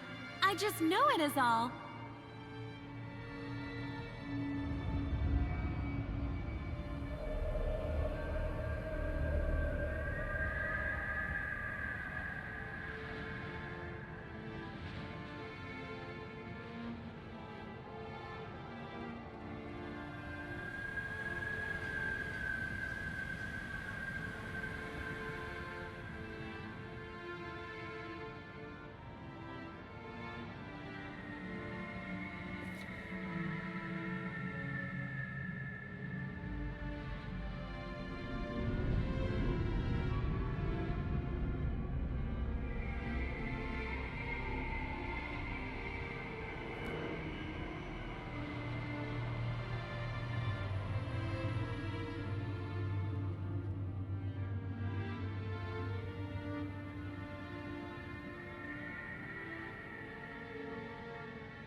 we gonna fight someone?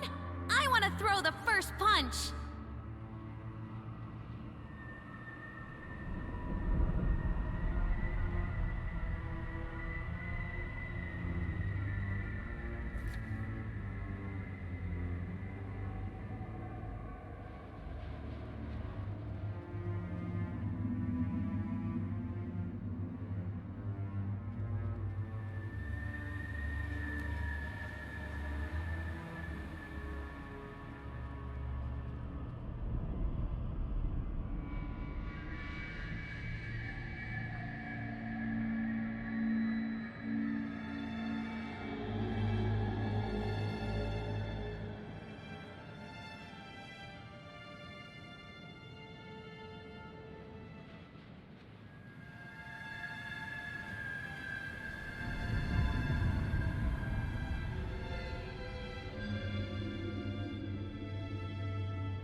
Unmute. Okay.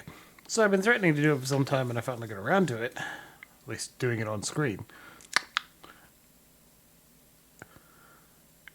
Ladies and gentlemen, the Cosmopolitan. Now mine's turned out pretty pale because the strainer I used, well, my ice chipped a lot, so it didn't strain out perfectly, but... Look, there's a reason it's a classic cocktail. It took a lot of fame in the Sex and the City time frame, like when that was popular. Because it is lovely, lovely citrusy, lovely vodka, hidden perfectly, and complemented excellently by the Contro and cranberry juice. It's just a fantastic drink. And I'd like to show off the very first fancy coupe glass I have as well. Picked this up on the weekend. I went like op shopping at a very cool place in Canberra with some very lovely friends. This was before a game of Pathfinder. So I did a very hipster thing and then played a very nerdy thing. And then later, that night, just like, Saturday night tides. This is before I helped someone move house. Yeah, no wonder I'm sore. Oh well. And later that Saturday, right? What I did that evening was fucking break my distance record for running. Holy shit. I know it's not the most incredible thing in the world, but Jimbles got to 6K without taking a break. Right. Now, for a relatively unfit gamer boy, That's pretty cool. Wait, that was Friday night. Was that Friday? No, it was definitely Saturday. Okay. Anyway, Cosmo is a fantastic drink, and I'd love to make it for you sometime. But definitely one Prosecco, and I'll actually strain it properly so you'll get a deeper color. More cranberry juice. Of course. We'll see if there's anyone else we can touch for their story. The beast.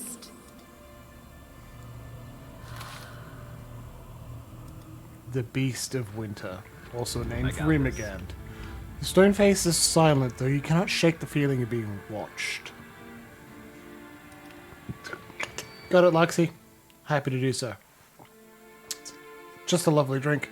Love the coupe glass as well. So, like, I didn't have any of this shape, and there's such a beautiful glass. It just needed to do it. Can you hear me? You raise your head to find yourself surrounded by anxious faces. Flawn withdraws the finger currently prodding at your temple and nearly stumbles backwards. Oh, thank the gods. Thank Helia. Merla, you had us in a panic. Thank the gods, she says. Flawn sets a hand to her chest and fans herself with the other. I don't have to tell you it didn't work. The current spiked, and you went completely still. Breathing, but nothing else. We sent for the physician. Myself, I was about to try throwing some water in your face. I don't know if that would have worked, Flawn. What happened? Did you feel any pain? Do you remember anything? Rimagand sends his regards. You had some kind of vision? A near-death experience? With your safety assured, Flawn's sympathetic expression quickly cedes to professional curiosity. No, I mean I literally went to the Beyond and spoke to Rimagand. What was it like? Really not fun. Sientere, Watcher, truly. It seemed we sent your mind further afield than intended, and without the rest of you in tow. Not entirely outside our predictions, but not the result we wanted. Yeah, not good. We have stipend for volunteers. You're welcome to the sum of it. I hope it goes some way toward earning your forgiveness. Okay. Just as I hope this hasn't put you off helping us. We just have to adjust the current, give you a chance to control your flight, for want of a better word. They're gonna keep doing it. We're all very glad you're in one piece. We'll have a look at the machines, figure out what went wrong. Okay. Until then, I'm sure our friends at headquarters will want an update, and to see I haven't done you any permanent harm. We'll send word when we're ready here. Lovely. Well, we got some level ups.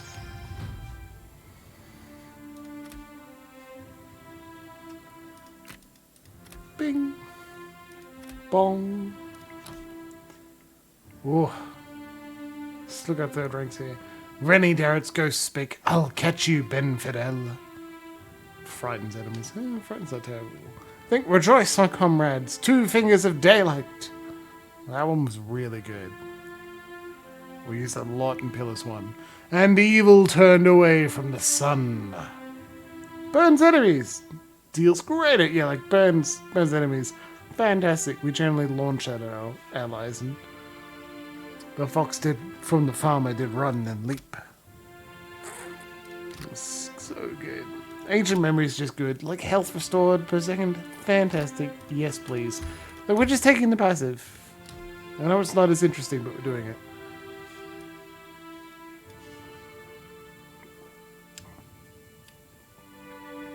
I was curiously talking to Emma about. I was wondering what TJ was saying about the cleave. I'm curious now. I want to know. Bleeding, crit damage. No, not club. I have to click. Okay. When you hit him, deals will damage, cause bleeding wounds, deflection against melee, lowering reflex. Interfere, penetrate, recovery time, fight defensively, penetration, accuracy. I'm just wondering what the AoE was. Short range incendiary. Because I'm so curious. I guess must be a fighter. I know barbarians get cleave on one of their abilities. It was worth it. I don't know what other weapon to give Slam Shadows, because we already got Wand, already got Warhammer, because occasionally he used Abaddon's Hammer.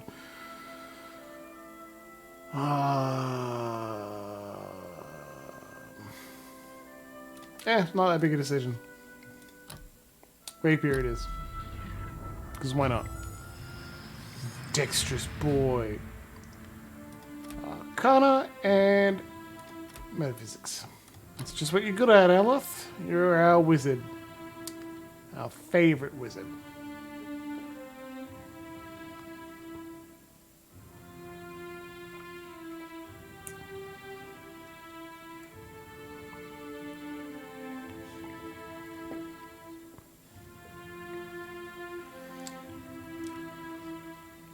Burn damage enemies. Yes, please.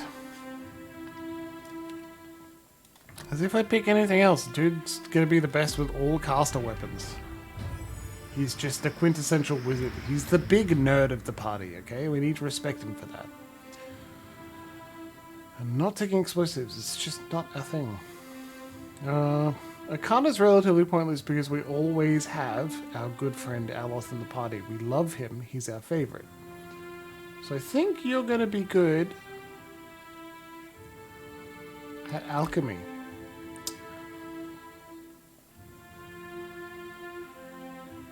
And religion. So I'll probably have Shodi back in the party before too long. Chenta. Take a druid spell for you instead. I'm turning storm, which is good. You drop it in the area and get passive damage while they cast other things. Yes, please. Nothing wrong with spear.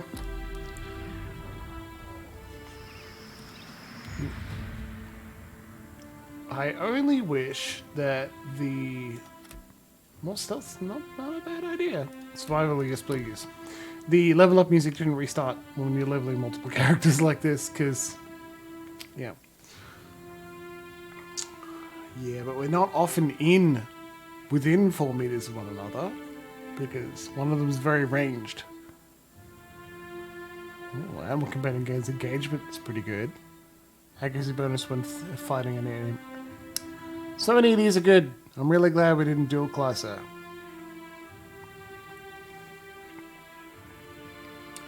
I really wish we didn't have those two, though.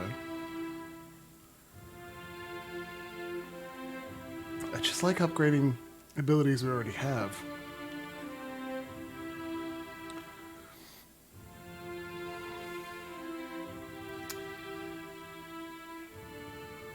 Just revive is also pretty useful too. It's just that it costs 2 bond. Alright, let's do that. So the next attack also deals greatly increased damage. Well, we're going to hit it anyway, so let's do that. And we'll try and upgrade these two as well. Like the hobbling shot's good. Probably don't need a short bow.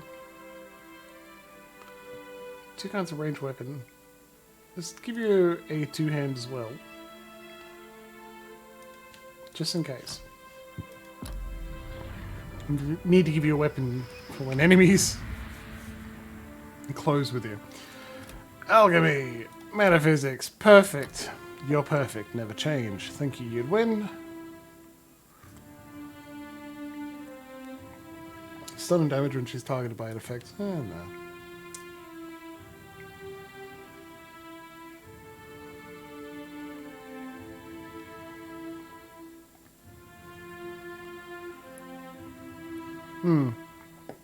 Adding an interruption is not a bad idea, and deal extra raw damage.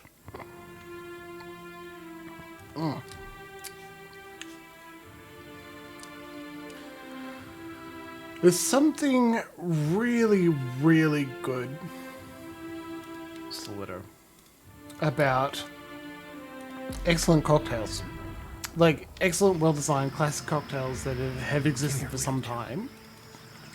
Just are very special. So, come up here often.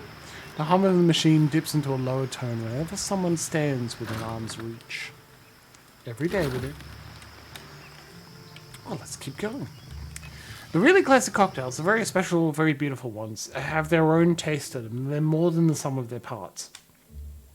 It's one of the reasons why they've caught on particularly well. And I didn't understand it. Like, I enjoyed alcohol. I didn't understand the art to it until a very beautiful man bought me a martini. And it wasn't just that a very beautiful man was allowing me to be charmed by him. In their favorite bar in their city that I didn't understand particularly well, and I was there on work. You go in first. And I had explicit permission to be free and see how the night turned out. But also that I sipped this martini and it was under their guide and guise, and they were happy to explain the idiosyncrasies and what that would be stealing the idiosyncrasies, the interesting parts, and be told about how the gin was improved by the vermouth. You add too much vermouth and you lose too much of it and it wouldn't be the same, and like, but I was having an excellent time. And the martini helped. And it let me understand that it was not just gin, because I've had gin and tonics were nice. The winds whip violently along the cliffs below, carrying the sound of rustling trees with them. But I was also... the vermouth improves part of the gin. And whatever garnish or things that added to the gin also improved that as well. And it was a symphony. It was like multiple instruments being played together. You don't make them do the same notes, you don't make them play the same thing, they're just on the same melody to improve one another and make a grateful experience together. And so when a citrus-heavy drink is mixed with Cointreau, I'm like, well, that's interesting. But Cosmopolitans have an excellent reputation. By God, we're going to loot this corpse. This one's particularly sallow-skinned, yes, and has an enlarged liver. And I've just been talking about martinis. Thank you. Long incisions along the corpse's stomach and chest provide access to the organs. A slush grimy water on the scroll. Surely it'll dry before the priest knows. And that's why I encourage people to not just have individual drinks, but try other ones and new ones, and take recommendations from people who are attractive. I mean, people you're attracted to. It's not much of a cover. People who make you feel good, listen to their advice, and then tell them why they're wrong if they are.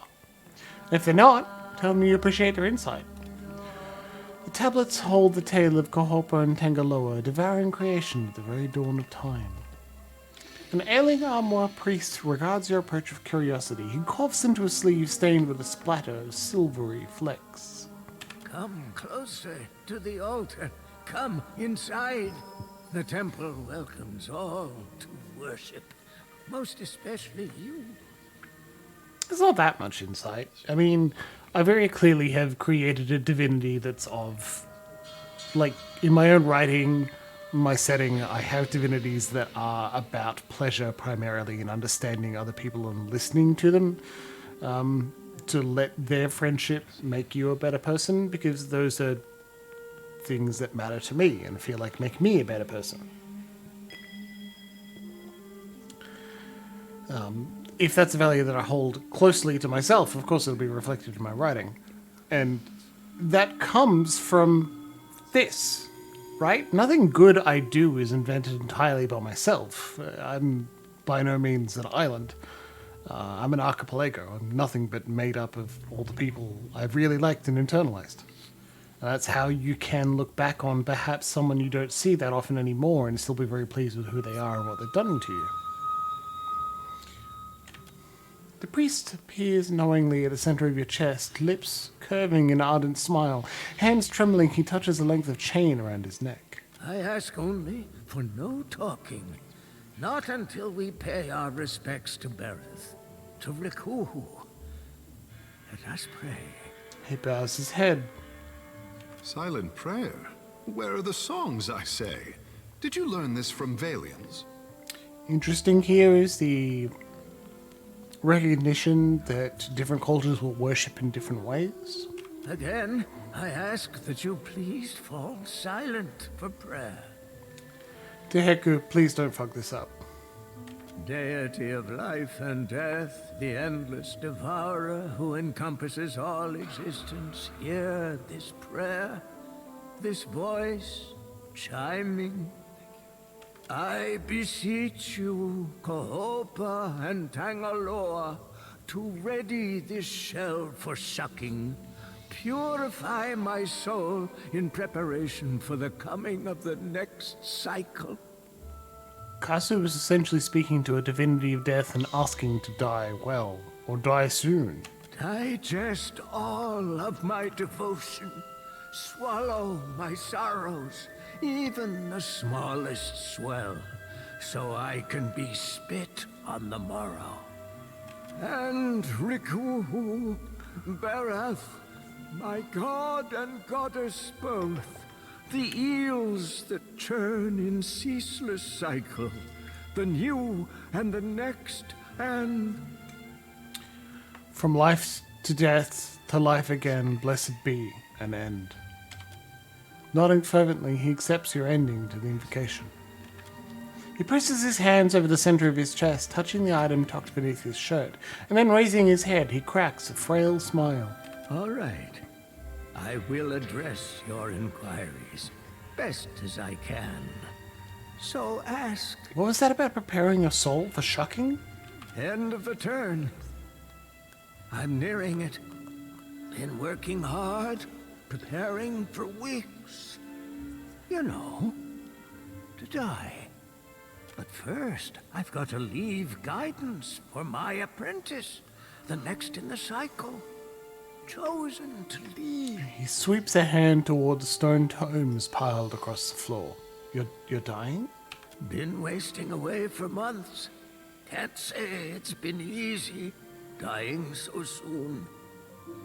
I thought about stopping a few times. Why would you want to die soon? Maybe you can see. I'm no death godlike. Barath bestowed not one in my generation with a chime. Not the next, neither. A flawed messenger like me can't open the crypts. So my best chance is to die. Tell me about the writing on these tombs. Liturgies. Instructions for ritual preparations. When and how. Sermons. Some histories, too. His fingers trail carefully across stone as craggy as his skin. All of this, it's our knowledge has gleamed through centuries of service. Now, I've got to leave it all behind for the next disciple. Impressive altar. What else can this temple boast? Under the temple, carved in the mountain's caverns, lies an extraordinary maze of catacombs. So I've read. Dungeon, dungeon, dungeon. They're the hanging sepulchres, burial place for ancient Wana chieftains. Interesting. The bodies are protected by Barath's best. Fuck. Roaming. Always. Plus, the ways sealed by the deity itself. Okay. His words catch in his throat and he curves forward in a spine-wrecking fit, hacking until he's flush-faced. Fumbling a goat-skinned flask to his lips, he drinks until Minnow's silver liquid dribbles over and slicks his chin. Better. He wheezes, wiping a palm over his chin. The timing's getting tighter. And there is one thing before the end. Something only one touched by Barath can do. In sight, you covet something in the catacombs, the ones you can't access because you lack Barath's chime. That's right. I've got no hope, but you do. He tugs at a chain about his neck.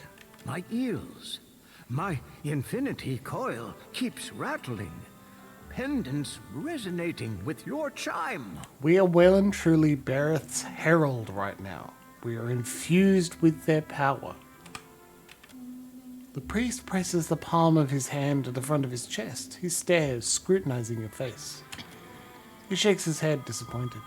The coil resonates, but it's weak. You could unseal the way, but you'd die inside, I think. My chance would be lost then. lost with your remains. You're not high enough level for this dungeon, the game is telling us. Not just anyone can escape the hanging sepulchres. Alive. Kithbear and Bareth's chime are rare. This may be the only chance you get. My time's waning fast. Right you are on that. He sighs, wavers on his feet. He releases his grip on the pendant with a feeble nod. I'd best not let this chance pass.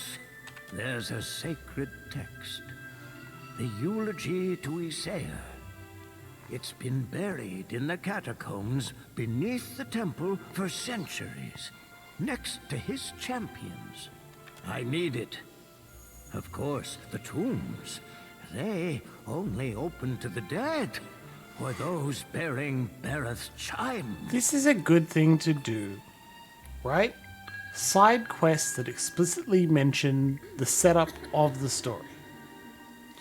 So if your D&D party are perhaps fabled dragon slayers, that's been their job for years, or they are the reincarnation of a prophecy, and the prophecy says these dragon slayers will solve things, I think it should be pretty useful and pretty integral, honestly, to integrate that backstory into your side quests as well. Have the side quests that are please help me get this cat out of a tree, or please help me deal with these rodents in the underground, but also have slightly higher up people in the chain who understand more about the prophecy say, oh yes, it also relates to this thing.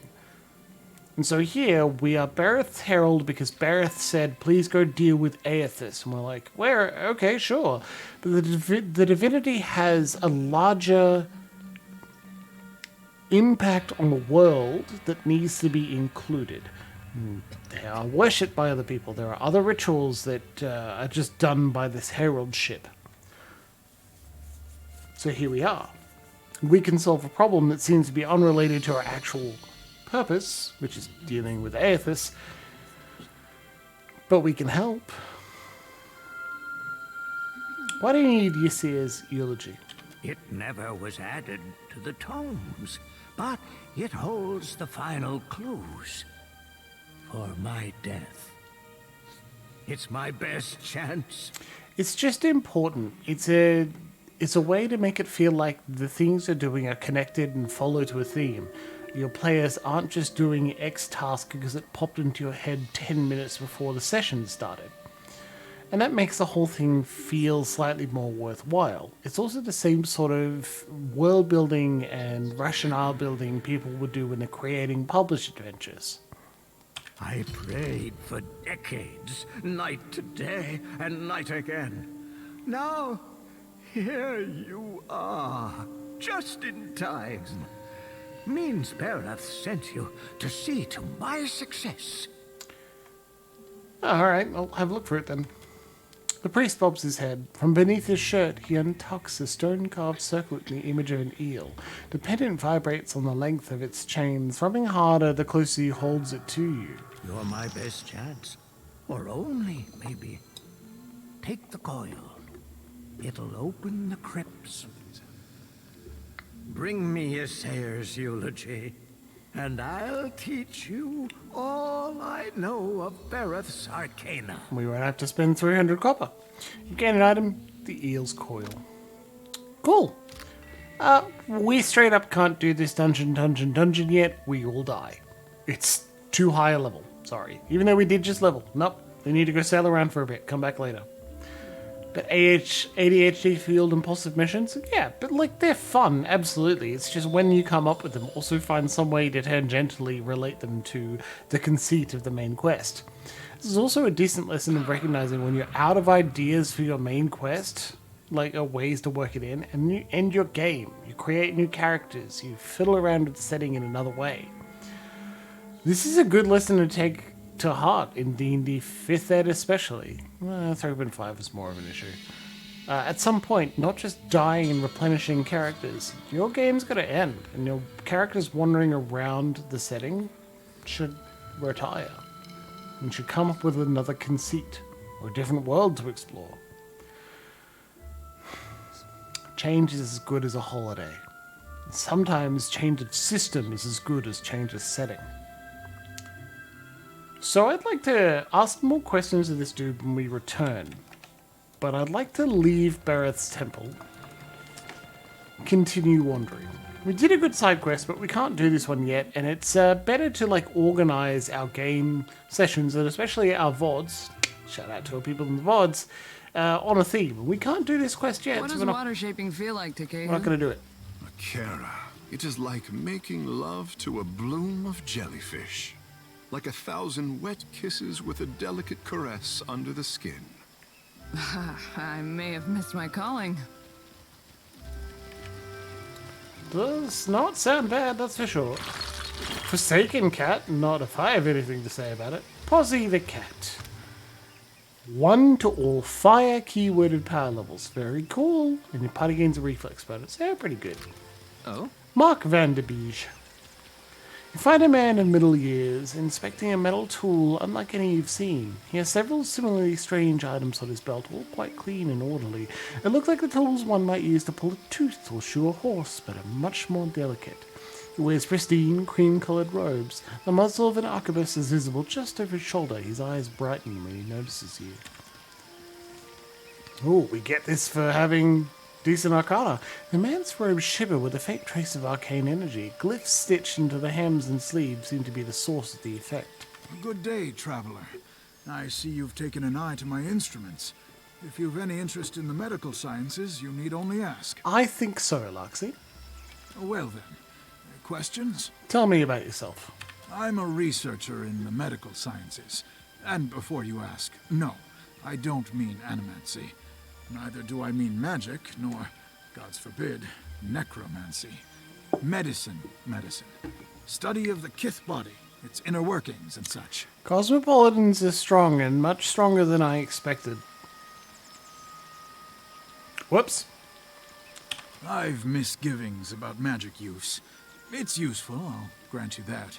But it's a crutch. Stunts our scientific development, you understand.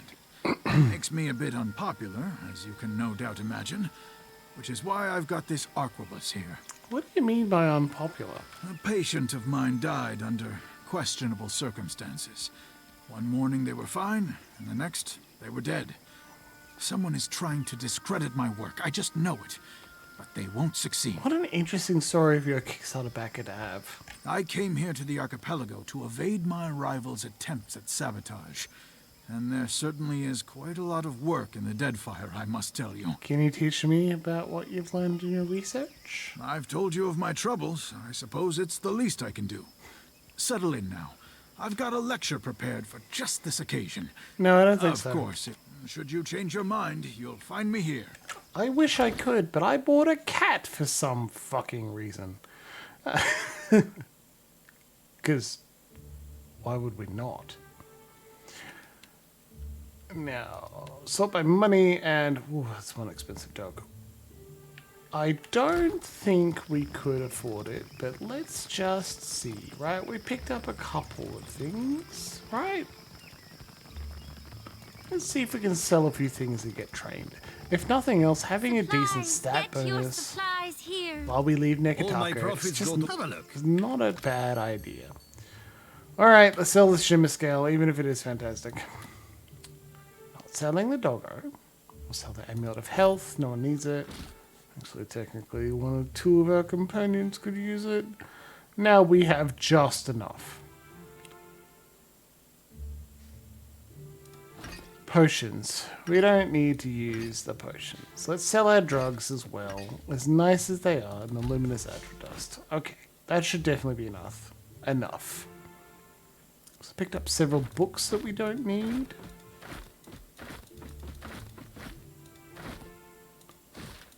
Because we've read them, and we're pretty sure they won't come up again. These aren't worth anything, but they don't weigh anything, so we might as well keep them. Fragments of the Whispers of Againwood. Well, probably good we didn't have it restored, huh? I actually need to keep that, I'm afraid. And we'll just take a look through. Sell all these things we don't need.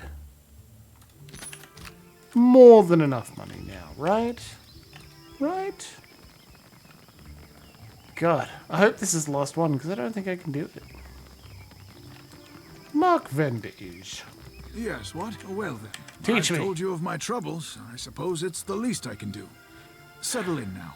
Alchemy I've and got a lecture religion. prepared Let's for fucking do just it. this lovely. He demonstrates several techniques for splinting and suturing a wound.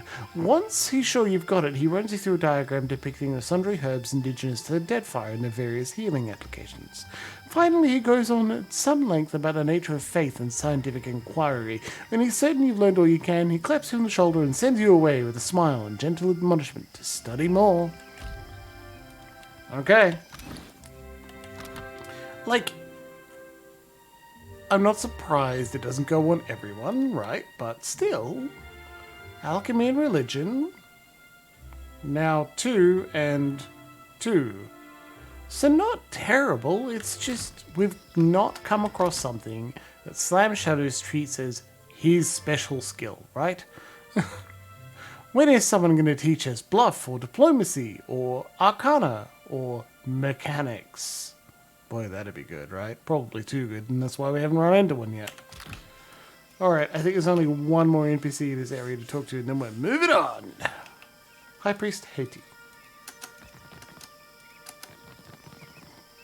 Notice, the Magronite Priest has the build of a boulder. His thick-set frame stretches as fine robes at seams. He regards you with a steady, calm gaze, nodding in greeting. Do you believe so? Shit. It is not in might alone that Margaran holds influence. He There is says, purpose, conviction, achievement. You may honor her in many ways. He says, be welcome. We gather to honor the goddess, for we must earn strength to endure the darkest of life's battles. And then I accidentally said, Margaret and I aren't on the best of terms. To which he follows with, do you believe so? This is your temple? Akira, rain and wind is a better teacher than any priest. A fighter accustomed to comfort earns only bruises. Each obstacle is a challenge we must answer. These are whetstones that sharpen us into fine blades. I didn't expect to see so many foreigners at the temples. It is an opportunity to learn. What good is a fighter who knows how to defend against a single enemy? If we must one day fight one another, such is Margran's will. Farewell. Not too much to learn from. You must gather your party. Okay. The Brass Citadel.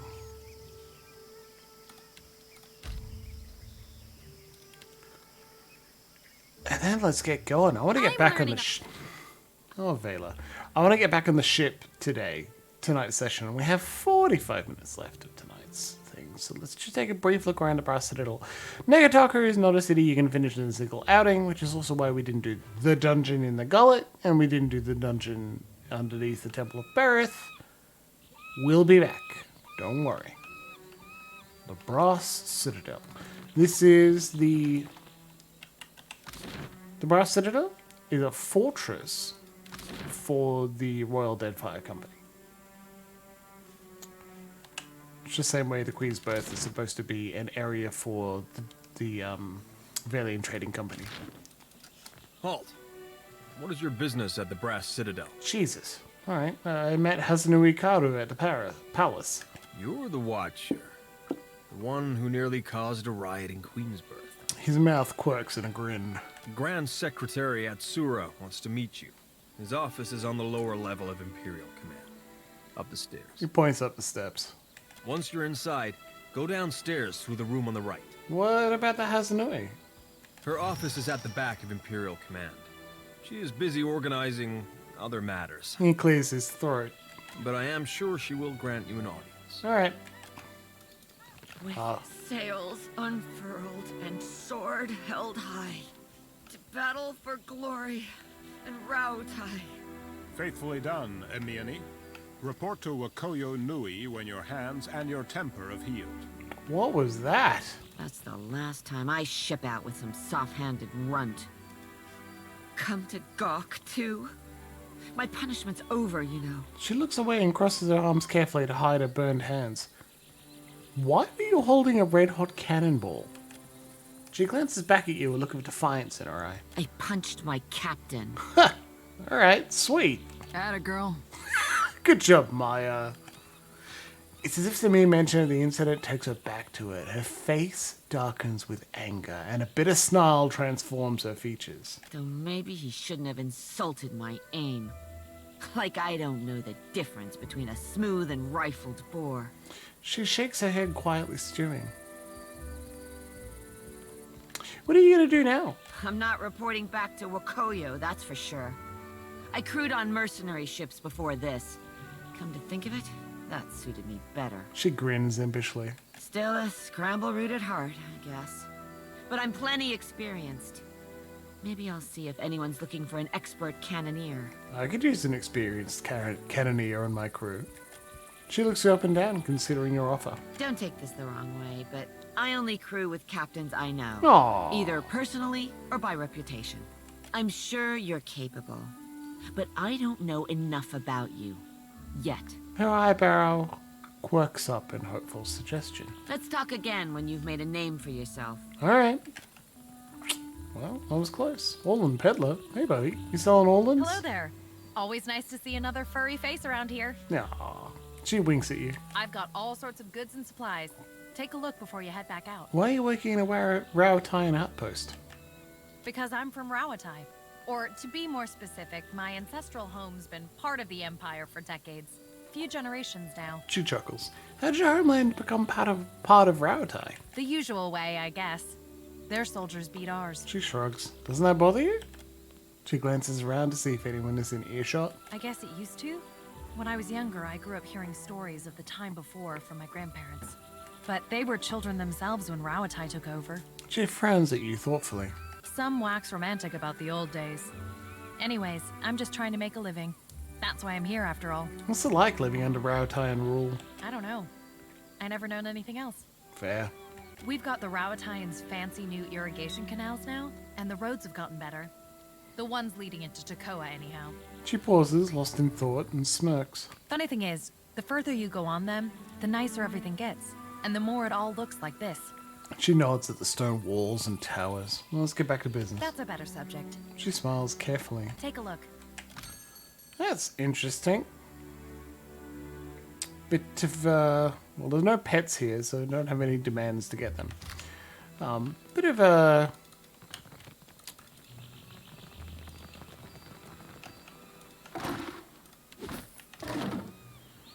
But then, no.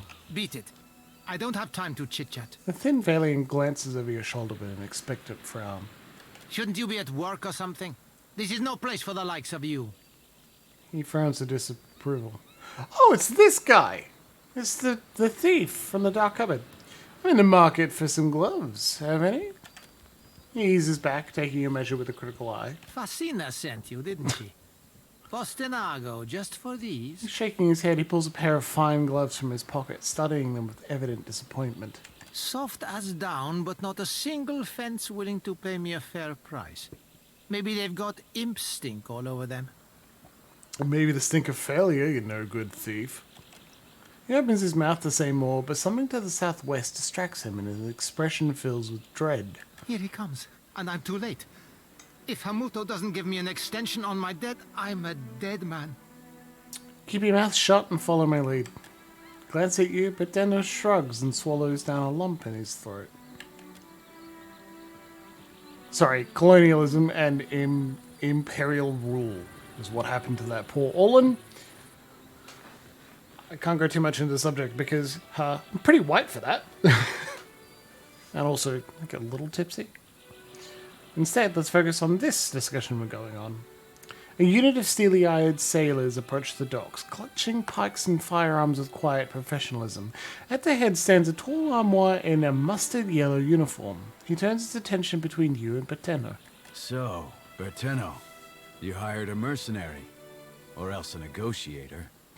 That coin should have gone toward your debt to me. Hamuto rubs a long scar that extends the length of his neck. No, I didn't. That is, I would never go behind your back.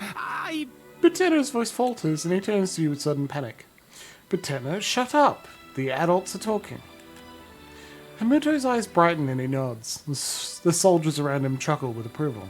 I like dealing with people of substance. He nods thoughtfully. This is a private matter. Your interference is unnecessary. Hamuto spreads his hands in a peaceful manner as his soldiers level their guns at Berteno. You sound more reasonable than I was led to believe. Do I? One can be adherent to the tenets of maritime law and still be seen as a monster. What is your plan for Berteno? Indentured servitude. I trust this is a more honest and respectable alternative than any pursuit he would take on his own terms. He's coming with me. Hamuto lets out a piercing whistle. Several soldiers milling about the area snap to attention and fall into formation around the docks. I salute you for your courage, but I ask you to reconsider your position. He permits himself a very, very small smile. Address the soldiers. My business is with Hamuto. Does anyone think I'd hesitate to go after you next? Several of the reinforcements Hamuto rallied to arms trade uneasy glances. Slowly at first they lower their weapons and sheepishly back away from the scene. Cowards! There will be a reckoning, for I know each one of your faces. He turns to regard seemingly everyone in the district. Perhaps I could pay what's owed. You must care a great deal for this insufferable little worm to stake your purse on his freedom. Hamuto taps his lower lip in thought. I just hate slavers, dude. 400 pyres are what Berteno owes. And I will accept that sum to have this sorry business concluded. Right. Well, hey chat, time to vote. I think we could take these fuckers, but I'll take your opinion on it. 1, 2, or 3. 1, give him 400 copper. Payment is agreed. 2, since he can't pay up, take him. Fair's fair. I don't want to do that. I don't want to give someone to a slaver, even if it is, like, in debt. Like, debtor's prison. It's still awful. No thanks. And option 3, attack. Like I said, you're not taking him. We have 1 vote for 3, which is otherwise known as murder. Yeah, no one gets that money. It's fine. Killing a slaver, even a debtor's slaver, is worth it in my eyes.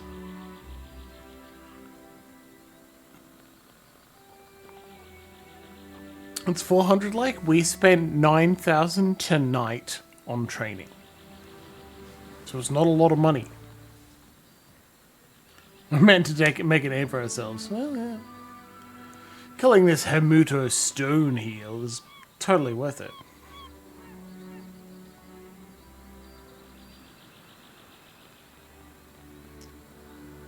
Without too much input, I'm happy to hit the murder button. Stab him, that's the spirit. Attack. Like I said, you're not taking him. My friend, look around you.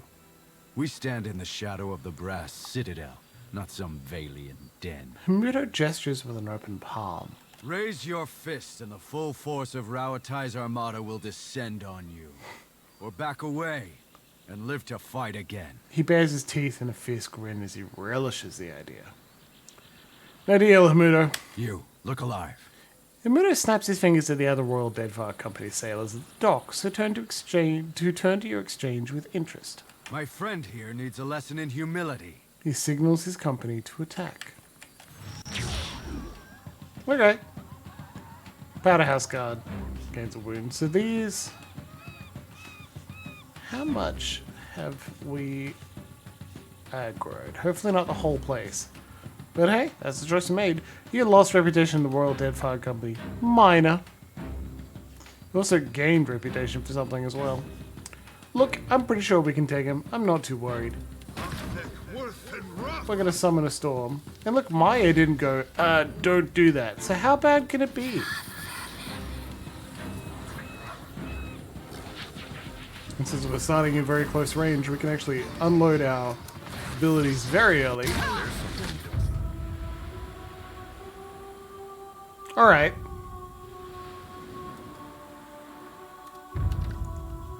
Okay, that was fun. Do you think it was Vela? I think Vela got shot very quickly.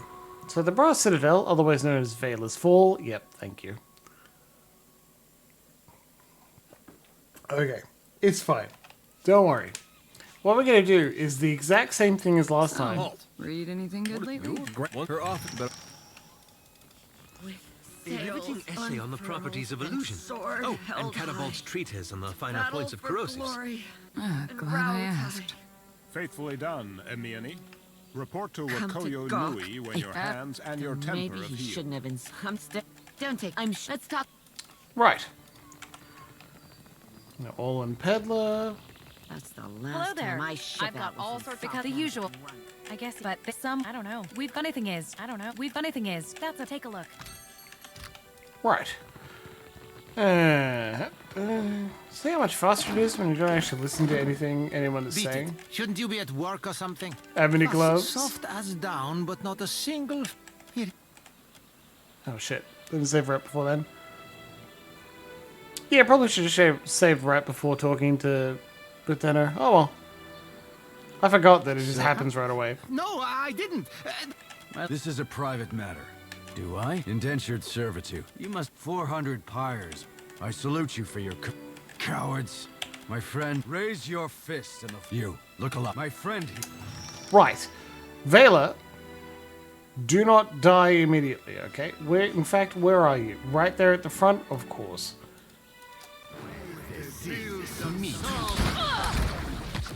Yeah, okay. Alright. This is going to be quite difficult given how fragile Vela is. They immediately, like, bang! That small child is in the company of people. soft-handed runt. Alright, Beat it. Britanno, come Shouldn't on. you be at work or something? Fast, soft as down. Here he comes. And I'm... Start the conversation with Vela is far away, but I don't control her. It looks like she's currently behind some of our allies, and that's a plus. This is a do I? Indentured. You must 400... I spend our business Oh, is shit. concluded. Accidentally paid him off. I want to see if we can win this. Vela also... I can't believe I'm finally, for the first time in my life... Slap him! Oh, yeah? How's this for gratitude? Yeah, okay, we're gonna load the save and try again, buddy. The thing is, Vela doesn't stop moving in conversation. She walks back and forth all the time. But I have an idea that might help. Maybe. I hadn't spoken to the Hello old there. peddler. I've got all sorts because the usual.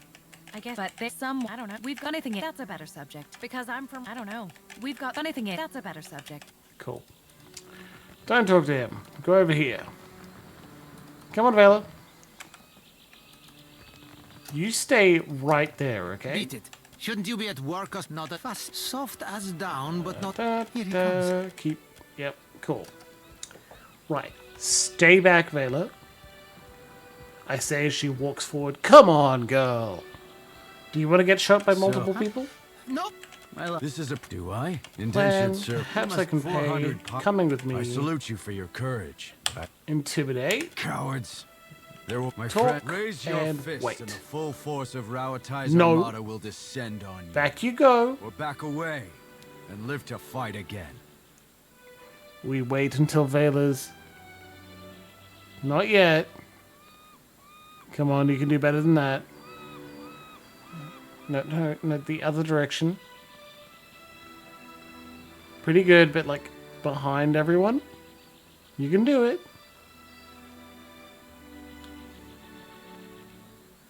Come on, Vela. Back you go. Don't let us watch your terrible death. Okay, let's go. Attack. You, look alive. My friend. Okay, she's back there. We're in combat. She now hides. That's her thing now. Now she's like, oh no. That's fantastic. That's what we're after. Let's pull Mind Blades out. I still think starting with the spell is a great idea. And I still think Aloth, because we're still close, pull out the tentacles early and we'll be okay.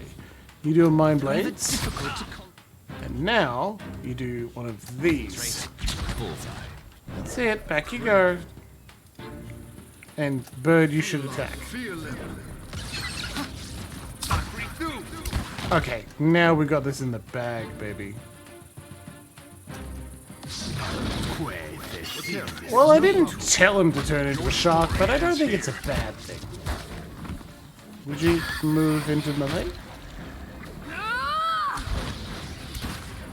I'll teach you a lesson.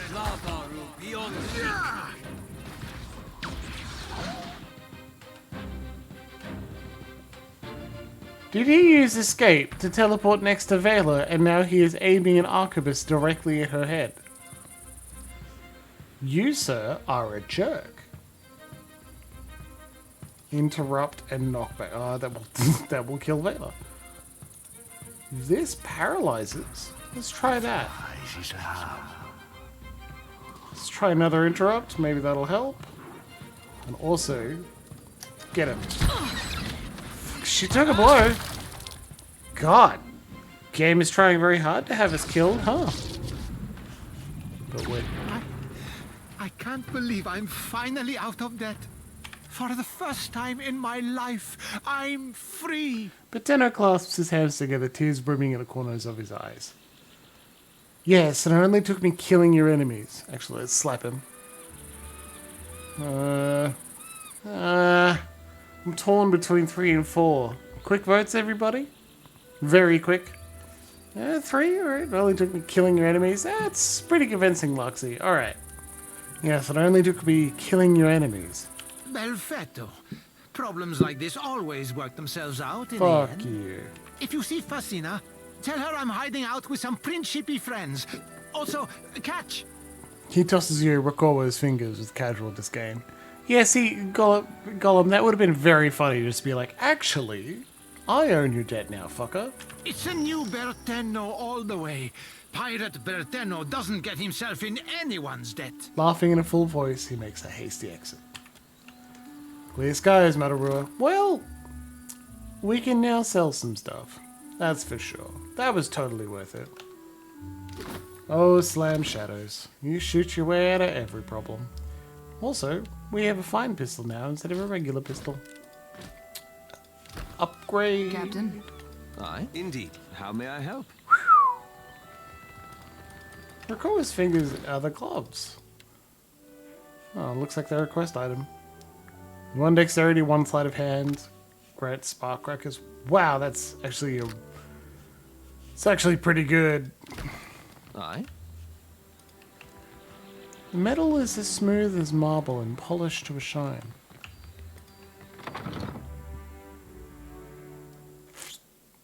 I know you know, I'm joking.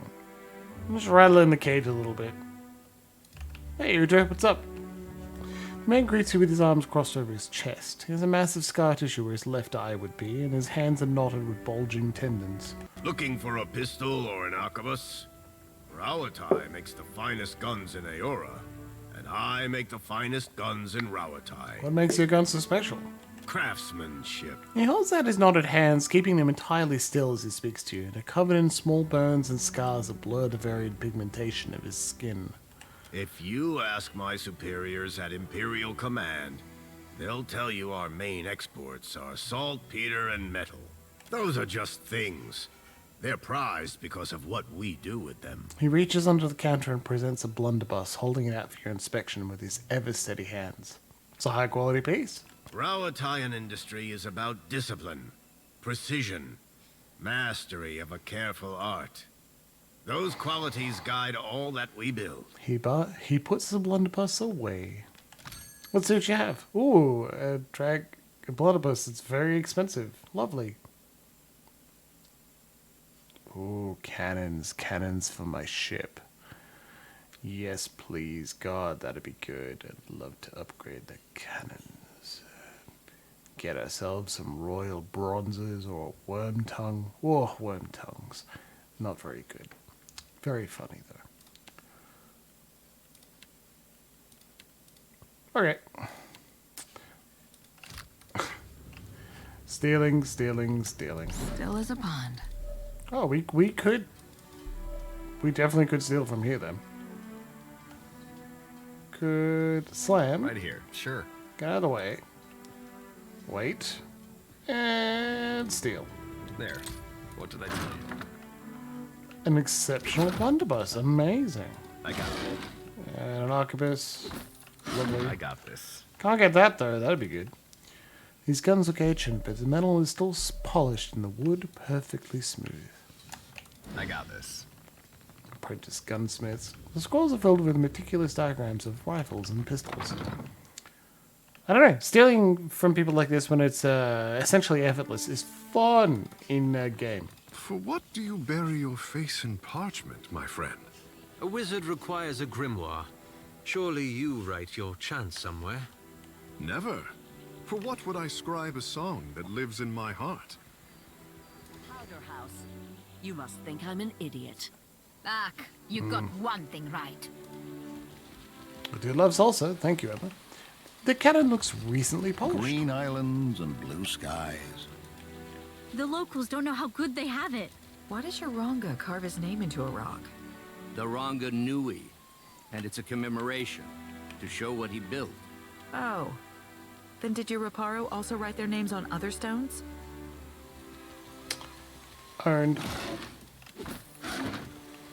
For the glory of the Rauatai and the strength of the Ranganui. 2818. Mighty winds sent us north to the shores of Rauatai. Till our fought to victory, Rauatai, triumph over your foes. Storms shall never bend your backs, nor battles break your swords. Lockpick failed. Mechanics 15. Wow. We failed to do it, even though we got 13. Can we add 2 with a? I don't think so. For the drug, I think we can only add 1, which is a shame. It's the Law College of Bards. Hey, Tomorrow, who are you? All this trouble over a tablet of fucking stone. If my company's standing wasn't on the line, I would have written this one off as a loss already. Tomorrow nurses her brow and motions for you to speak. Nah, I'm good. We'll talk about the Harahapo epic later.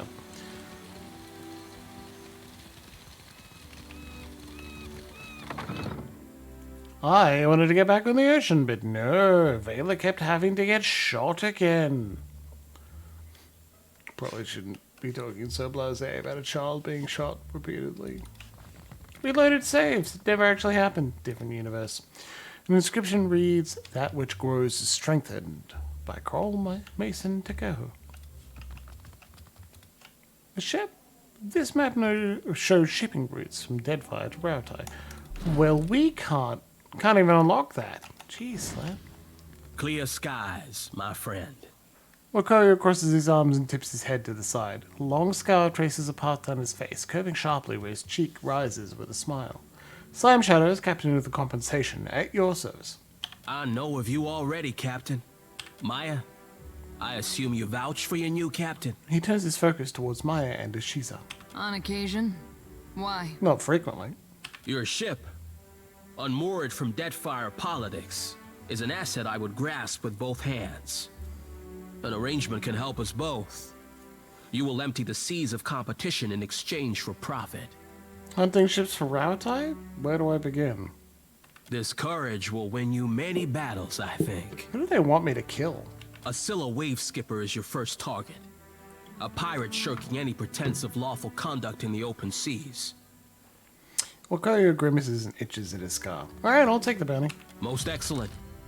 A Scylla commands the Voyager River Dragon, which pesters a group of islands to the southwest of Port Mage. Oh yeah, farewell.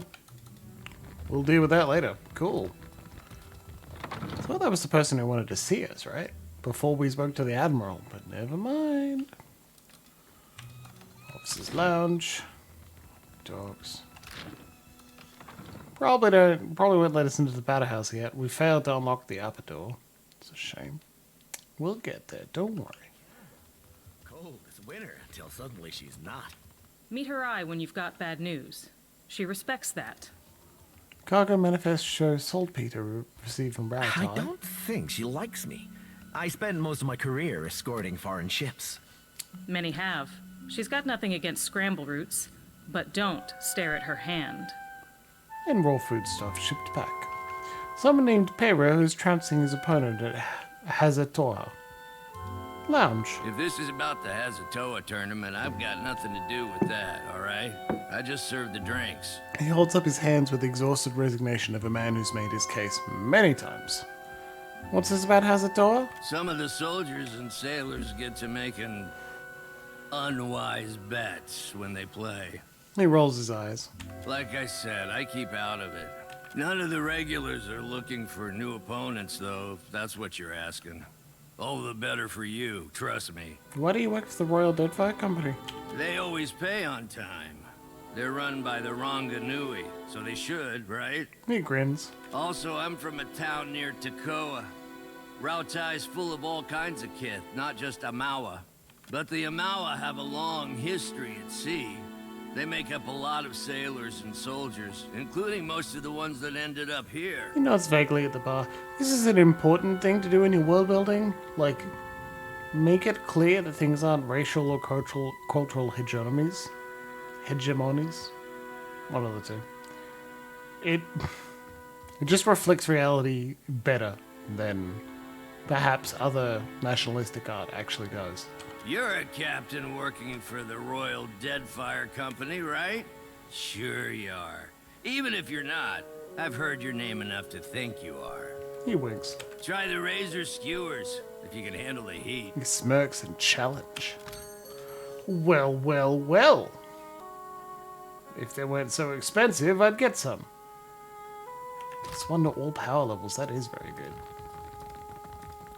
The notice reads, service reserved for officers of the Royal Deadfire Company. Bye.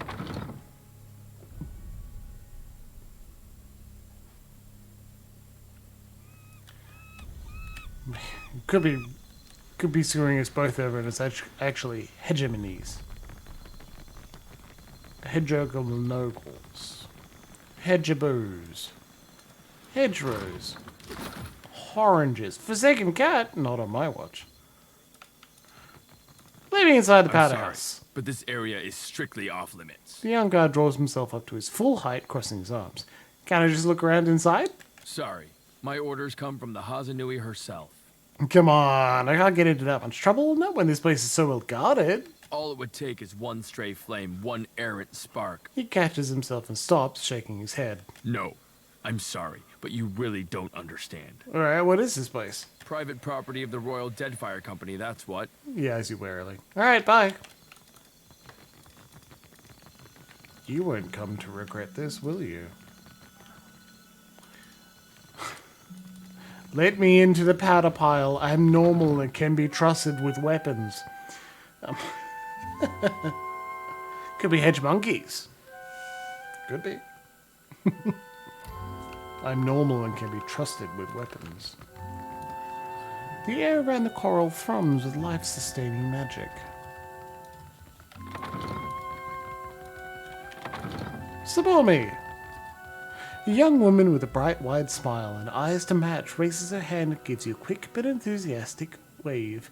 Then, with an exaggerated look of embarrassment, she stops herself and crosses her forearms over her chest. I always forget that part. Say, you're the Watcher of Cadnua, aren't you? I've never met anyone famous before. Thank you. I'm glad I am famous. I'm Slam Shadows, the real Slam Shadows. Except the Hazanui. She yells at me sometimes. Her grin widens impossibly. Hazanui yells at you? Oh, all the time. She screws her face up into a look of mock seriousness. Still, she can't keep from smiling. Where's my white leaf? Stop daydreaming. Sabormi, if you lose the ledgers again, I'll have you clean the latrines. At this last comment, she leans close, her eyes wide and voice low with awe. All this time, I didn't realize she knew my name. Are you always this excitable? It's just, this is my first time away from the rough country. She blushes. Rough country, what's that? An affectionate Rautaian term for their homeland. Rough refers to both the unyielding rocky soils and the storms that batter the mainland. I'd heard there were thick, green forests and sandy beaches without a storm in sight, but I never imagined this. She shakes her head in wonderment. You must have traveled lots, seen all sorts of amazing places. Sabomi folds her hands under her chin, watching you intently. Sure, I've just got to get to Aethys to stop stepping on him. Now, that sounds like an adventure. She sighs dreamily. I love Rawatai, but it's hard to go a week without seeing storms, or hearing about mudslides burying a village somewhere. Her buoyant expression sags, but only for a moment. You're the quartermaster, can you sell me something? Her face scrunches up in disappointment. I really wish I could, but my supplies are for the Royal Deadfire Company and our allies. Hazanui's orders. Maybe if you impress her or Atsura, they could make an exception. She smiles hopefully. Farewell. Well, you're adorable. That's lovely. Look over there for a second, okay? Yoink! You've got A question, Watcher? You've got decent stealth. Can you get in and take the thing? Yes, you can. Yoink. As you wish. Thank you. How might I ask? My eyes are yours. That's fine. What did we steal and why? I don't really know. Wax sealed letter. No, we know that. Vetney gave us that. It's not a quest item. There it is. Correspondence. Captain Ricky McCall. That's not very useful. Alright. Hey, it's the Hazanui. The game of Hazator is in process. The plaque below the coral reads, "A piece of Rautai for Deadfire. Compliments of Coral Mason Brewer. In glory, your Ranganui." Hazanui Karu faces near her desk, looking like a shark circling the shallows. She clenches a long, elegant pipe between her teeth, the smoke trailing in an acrid wake behind her. She looks up when you enter and favors you with a brief nod of acknowledgement. The former Lord of Cadnua, and one-time Terrifier of Harbour Masters. Oh. If dockside tales are to be believed. She smiles briefly through the smoke. You have not brought much good news of late. Her pensive look returns. So, in addition to pirates, profiteers, and slavers, the Deadfire has a vengeful god roaming its waters? She bites down harder on her pipe. Things could be worse, at least it's not Skayan. Tell that to my dead at Hasongo. She lapses into a brief silence, puffing on a pipe. Well, Takehu and Maya like it, so it was worth it. Just what the archipelago needs. One more disaster tugging at the seams. He must be stopped. She halts, turning to face you. You're finally able to get a good look at her. She's not especially large for an Almoa, but she carries her shoulders high. Her weathered face looks to have seen many storm-blown and sun-beaten days on deck, yet her eyes are sharp and keen. He's a giant made of living adro that can absorb souls in an instant. You got any ideas? Anything can be stopped with sufficient force. The problem is finding the will to deploy it. She watches you, her eyes bright with calculation. The Valians won't lift a finger if it isn't to snatch a coin, and the Huana will barely do that much. God, you're being a jerk. No? Tell it to the water shapers who washed your stranded boats from sandbars, Hazanui. Takehu folds his arms and waits. No one takes charge to solve the big problems. But perhaps we could work together to our mutual benefit. She takes the pipe in her left hand. As she does, you notice that her right is unusually still. What do you mean? Look around. Deadfire's full of fertile, temperate islands. Except for Andra's mortar. It's largely free of rough weather. She waves her right hand, and you notice again that her fingers remain strangely still. You realize it's an unusually fine prosthetic. Yet much of it is uninhabited. Itinerant tribes drift between some of the islands, and smugglers and slavers cluster around the rest. She shakes her head. Oh, we'll deal with the slavers, don't worry. It's a waste. What? Imagine what this place could be, with well-guarded shipping routes. How many Rauataians we could feed with plantations here. I don't see how you're much different from the other powers here. A raspy laugh rattles from her chest. The Valian Trading Company wants to leech every last coin they can from the Deadfire, no matter the eventual cost.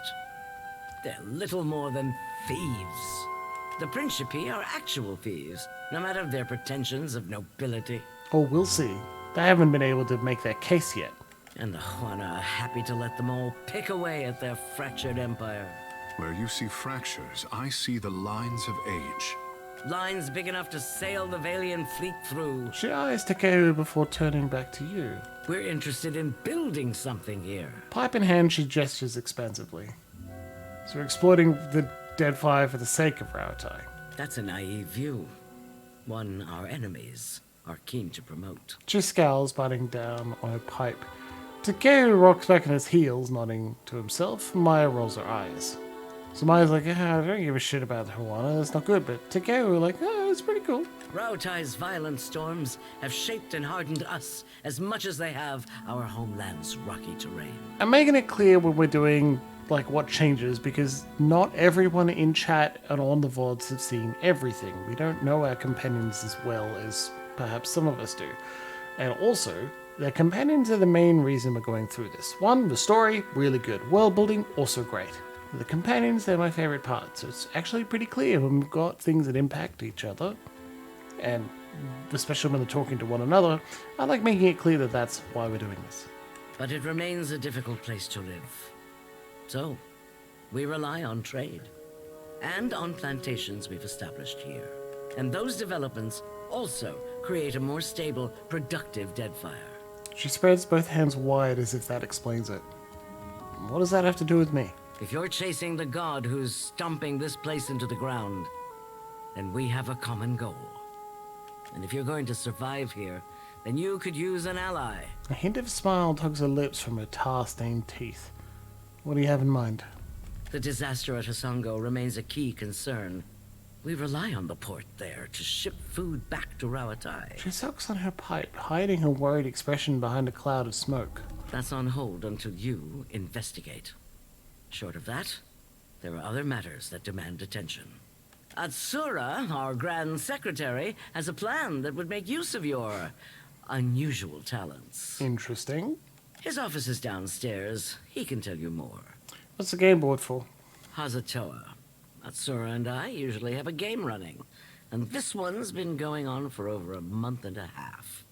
Atsura's good at misdirection, but I've got a mind for the long game. Nerd. You look like you've come with a purpose. Oh well. Not asking the disabled person about their disability specifically, even if the game wouldn't treat me as a horrible person for doing it, I just think it's not nice. Many of us worked as mercenaries and bodyguards abroad. Still is a pond. And unnecessary. It's a big thing. Don't have to. Not gonna. Oh. Commoner, would you leave? I want to steal from this. Wait, is that actually stealing? Yours us to command, Captain. Yes, it is. Why is it not stealing when Captain? Maya does it? No, there it is. Anyway. You were saying?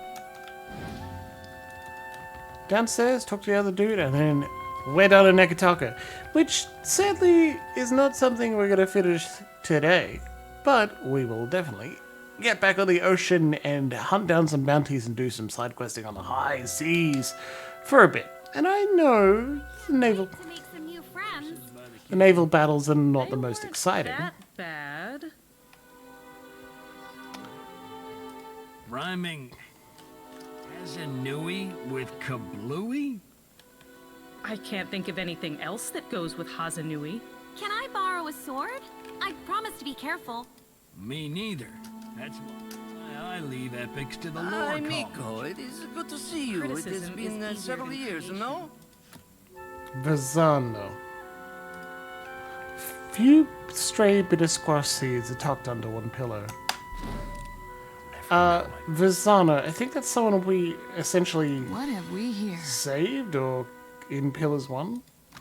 Oh, let's steal a ruby. Come on, that you get. Yoink. I see where you're going with that. There. Even if this made us lose a small amount of rep every time we stole something, I'd still be doing it. Oh, these rifles look perfectly maintained and ready for use at a moment's notice. Most of these papers are letters to home. Almost all praise Deadfire's weather. Someone has posted an earnest but excruciating attempt at epic poetry. Hey, don't call me out like that.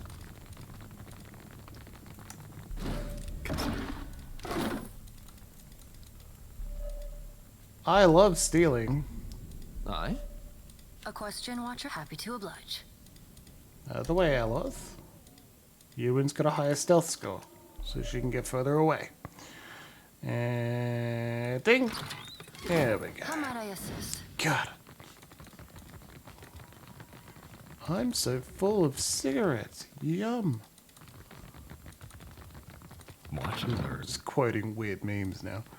Oh. Food stain tally sheets tucked on beneath this battlefield model suggest it's been used for recreational purposes.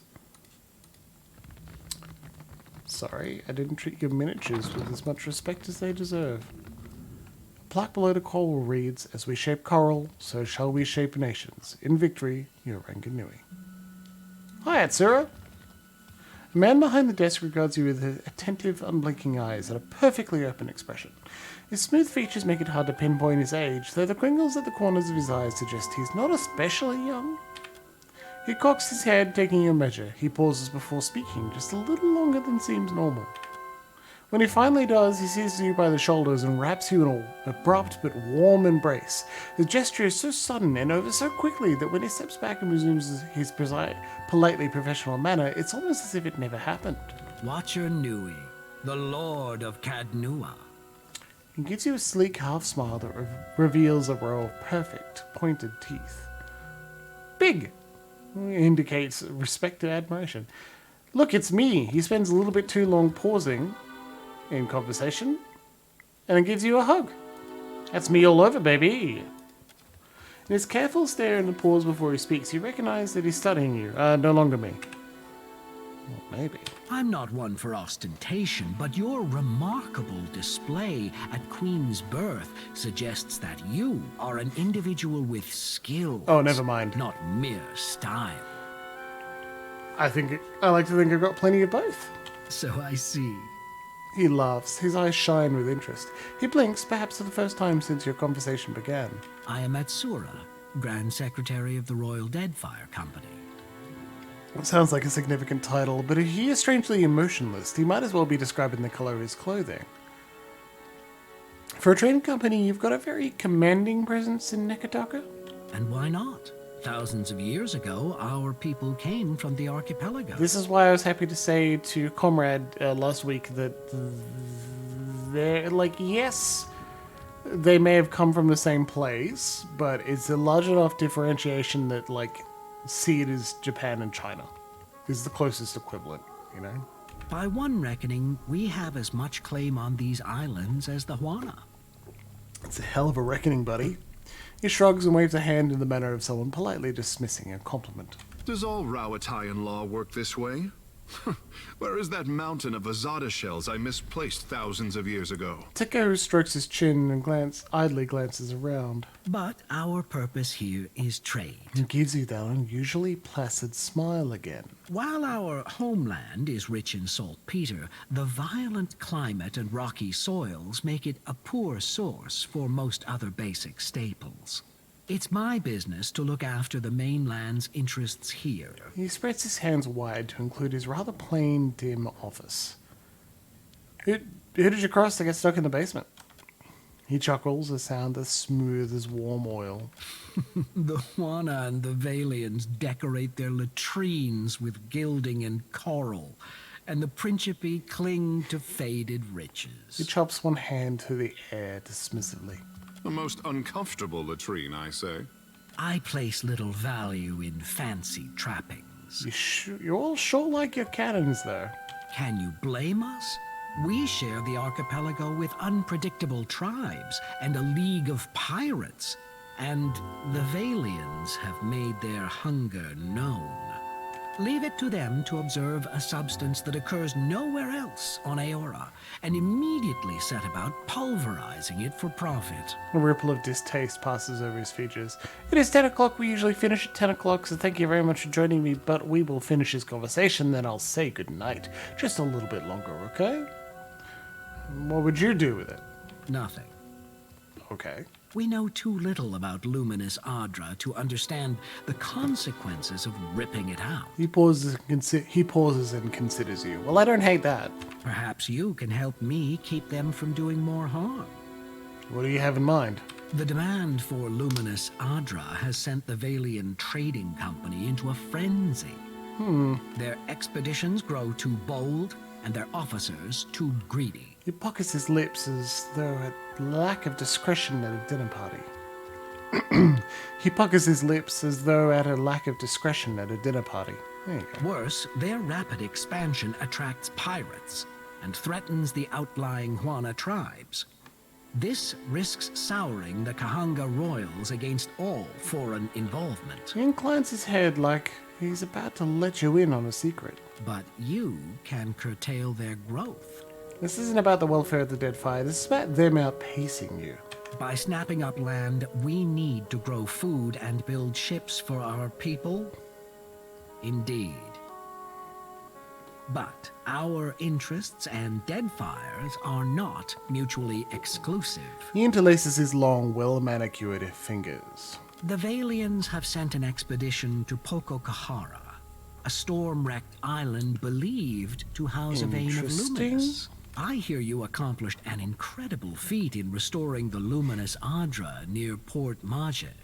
He praises you again with those unblinking eyes. If your abilities allow you to do that, then perhaps you are also capable of the opposite. Well, well, well. Find the luminous Adra at Pococahara. Render it unusable to the Valians. This should encourage them to develop the resources they have, rather than reaching for more. His eyebrows rise a degree, both a request and an invitation. I thought you were concerned about disturbing luminous Adra. Deeply. He furrows his brow, frowning deeply. Abruptly, his expression clears. But if a small sacrifice here will discourage the Valians from further ventures, then it is a worthwhile risk. Why would I help you? Because governors like Clario are a rare breed.